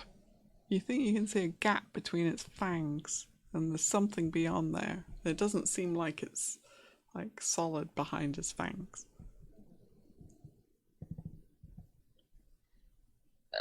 Okay, I'll yell out. There's a statue down here. I think there's something in its mouth. You may go poke around and see what I can find. Maybe not. Last time you touched things, you got people in your head. This is true. I'm sure Papa Zottle's like, yes, go touch it. Go touch it. Oh, let's see. Does he have anything to say about this? Hang on. He doesn't seem to be particularly shouty about this, actually. He seems kind of quiet. And I tell Callisto, I'm like, well, I think he's napping, so I don't know. I don't know if I want to go stick anything in there. It's a jackal head, like a big creature. Yep, it's like a huge. It's like at the end of the hallway. There's this huge head kind of carved into the wall, and it's in the shape of a snarling jackal. I don't like open mouth or things that look like they're holding invisible arrows and actually, things that might have fireballs. Valia, the more you look, the more it looks like there's light behind there, like in between the gap, like maybe about this big between the fangs. You swear it looks like it's lit behind there. Some kind of light. I'm gonna go ahead and move in. I keep saying I don't like it, but I'm gonna move closer. I'm like, Meanwhile, Ulfgar's like, well, the passage is wider down here. You don't have to get quite so near the purple stuff. Meanwhile, still stink. You're going down this really narrow passage with more purple stuff. Ulfgar, about 50 eyeballs, like tiny little eyeballs. I'll look at you.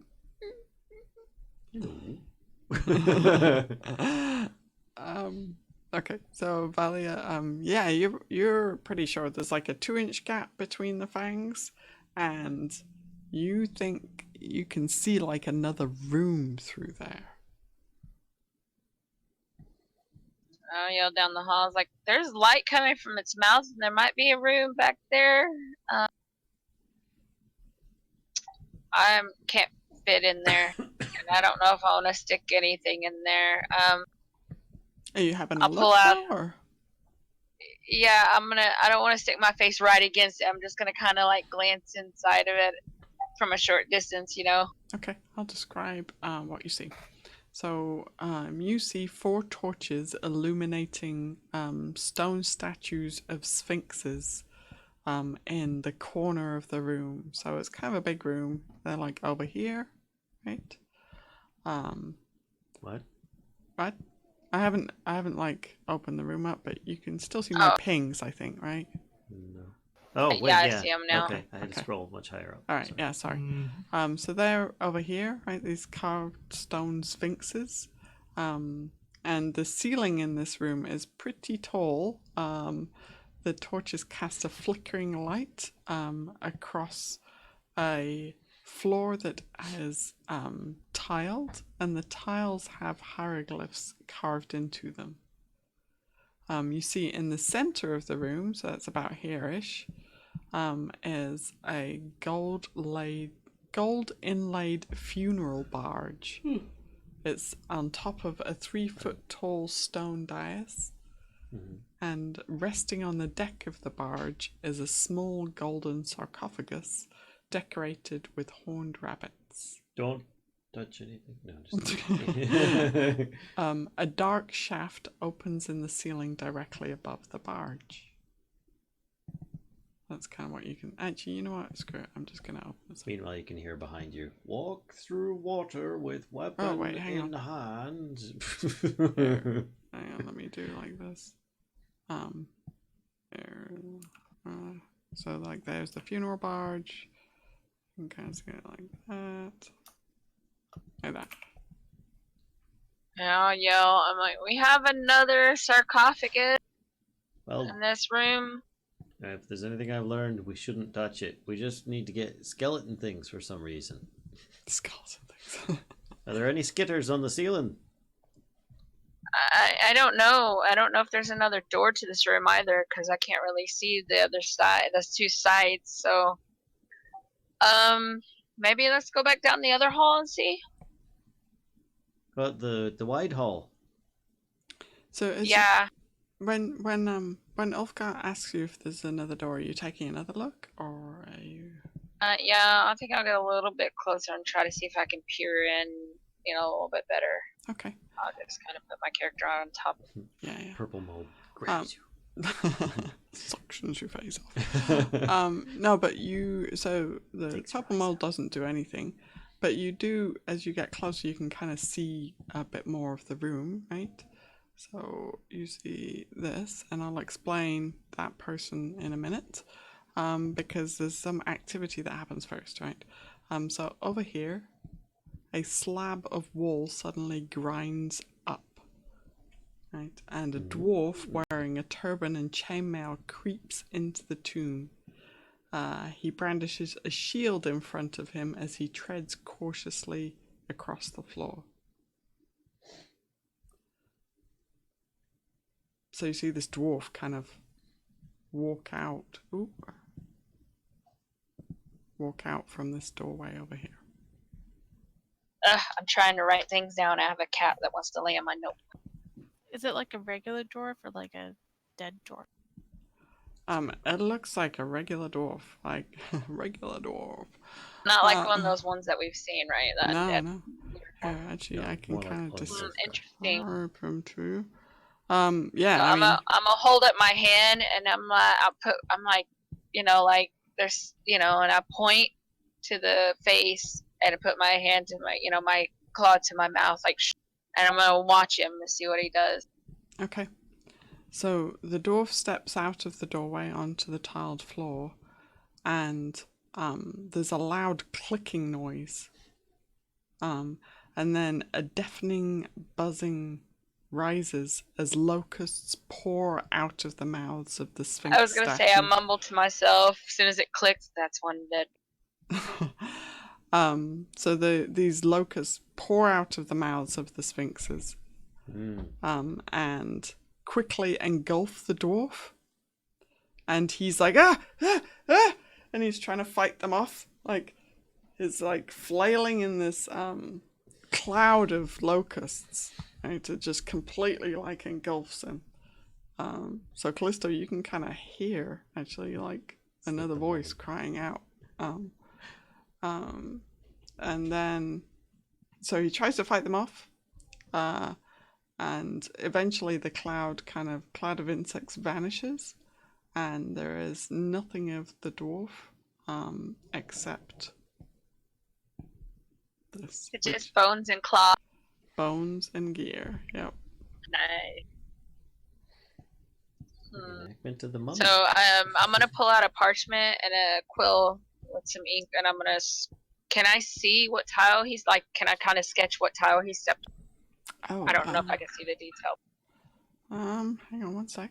I'll probably be able to tell you. One moment. It looks like a footprint, maybe?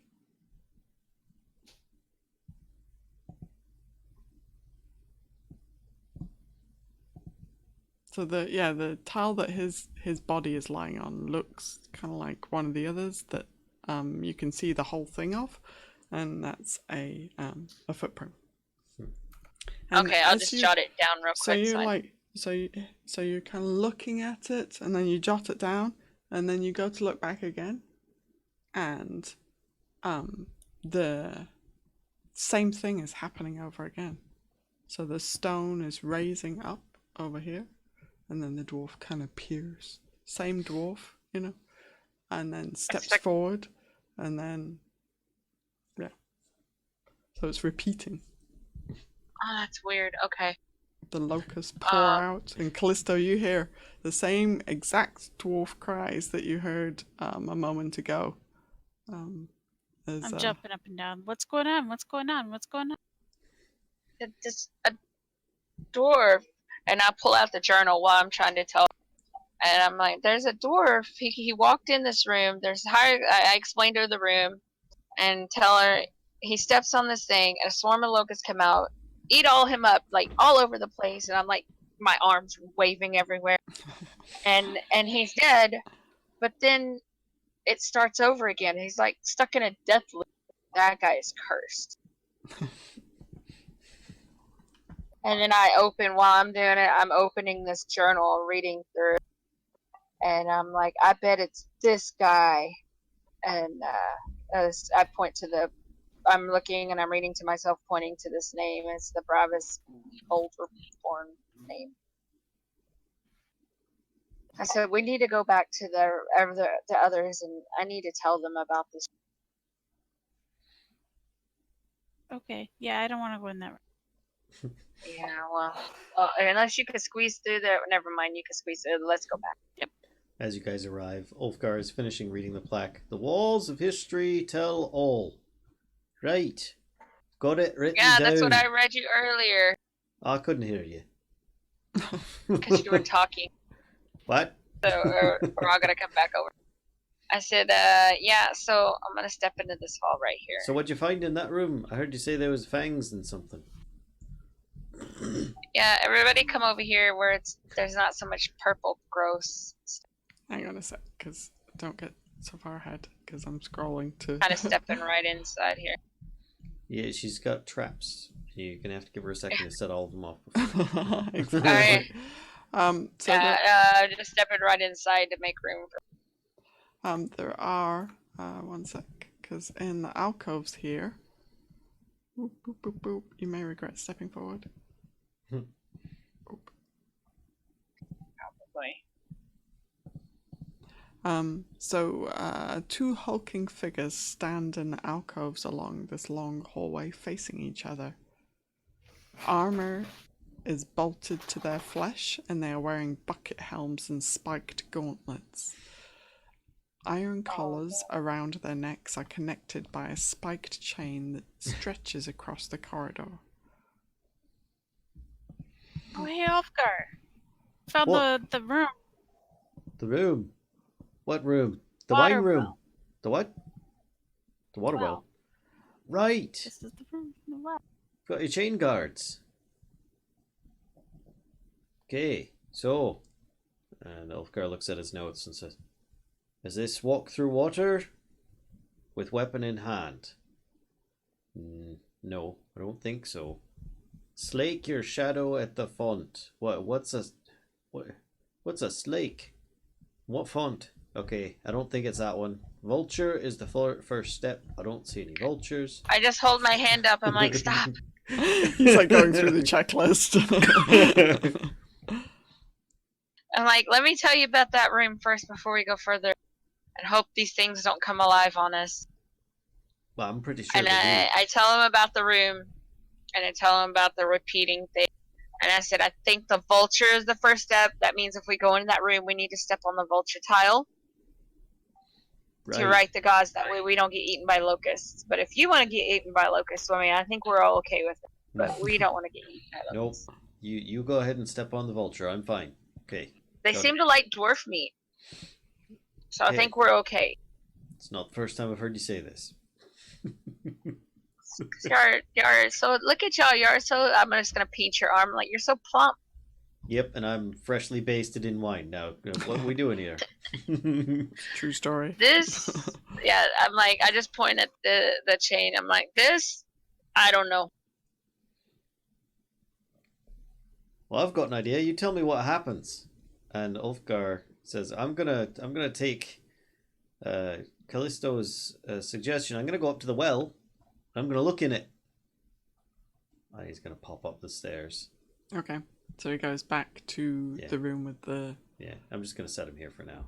Yeah. Locust, eat your face. Don't come kind to us. Aelia, why don't you keep me company for a minute, just in case? Okay. There Okay, so you go back up there. And he looks in the in the well. Yep. And you see, from a viewpoint, from somebody's perspective, again, the water kind of swirls and it becomes this black and white vision from somebody's viewpoint. And you see Kellisto standing to the right. And Just kind of like looking. You guys hear him like shouting. He's like, I could see Kellisto from here. It's echoing. I'm waving at both of them. I don't know which one he's in. You see Kellisto waving at you. And then you see some bubbles. And Just a couple. He stops looking and he goes, it's starting to bubble again. And he pops out and says, I have a feeling that this well has something to do with that. He says, wait a second. Keep looking in it and see if one of these guys move out of here. Right. And Ulfgar says to Aelia, I'm going to regret this. And he looks at her and she's like, regret what? And he holds tight to Bob, hops into the well. So, can you describe in somewhat, good detail how you are hopping into the well? Well, he's got Bob. Okay. Weapon in hand. That and it's also going to help keep him alive in water, hopefully. And you can see the bottom of this, right? Like, you can see the bottom of the well? Yeah. No, I didn't know. It's not a well, it's like a font. Wait, hang on. Did they describe it as a font? One moment. Let me look. Before I use that word, because I know it's in that clue, so I don't want to... Well, that's right. I don't know what slaking is. What the hell number was that? One sec. Let me get to that thing. Nope, you guys skipped over that secret door. Okay, so... Oh, yeah. So, water fills a carved stone font. Oh. I thought it was a well. Okay. So then I guess he won't do that. I don't know what slaking is. I don't know that Ulfgar would know what slaking is. So I'm not even going to look it up myself. So I guess he wouldn't pop in there if he says, well, I found this thing here isn't a well, it's a font. But I don't know how to slake a shadow. If that makes a difference. And he starts coming back down to the rest of the group. Aelia in tow, of course. Okay. And he says, so I think I found something about the font, though. But I don't know how to slake a shadow. And it seems that I'm looking through the eyes of... And he walks around the corner and he's like, that one right there. And he points to whichever one it looks like he was looking through the eyes of. So, just to kind of clarify as well, slaking is And I'll leave it up to you whether you think Ulfgar would know this. But slaking is to quench or satisfy your thirst. I don't know if it would be a common enough term there, but so I'm wondering, do you think there's another well? Because if one of them is to one of them, and we look through both both fonts at the same time, what happens, right? I mean, did these guys move while I was looking? No. Oh, I've got nothing. Do you want to just walk past them? I mean, I know they've What got... if I grab the chain? What if you grab the chain? Ulfgar pulls out the rapier. What if I just walk under the chain? Says they're both very viable possibilities. I'm gonna do it. I'm gonna walk under the chain. Okay. You hear this kind of rusted metal grind as they both turn their heads towards you and step forward out of their alcoves. That's not the right answer. Yeah, I think that was a bad idea. And they're going to try and punch you. You see them kind of like, just take a stance where they're gonna swing at you in a way that you have seen one of their friends swing at you before. Aelia says, "I'm gonna go watch this on the television font upstairs." Wow. I'm just kidding. Telefont. Wow. Yeah, so they both swing at you, Kellisto, and I think we will find out if those hits land next week. Oh. Sorry. Let's postpone the death for another day. It's gonna hurt one way or another. All right. Well, thanks everybody once again, players, viewers, and Dungeon Master Extraordinaire Kashcah. Appreciate everybody coming out tonight. Please don't kill us. I'm trying not to. Don't say that. Tune in next time for more adventures and us getting that much closer to the end of this campaign. So, Oh my gosh. yeah, not much longer now. Just got to keep on trudging through a few more levels of this terrifying place. Anyway, good night, everybody. Bye. Bye. Bye.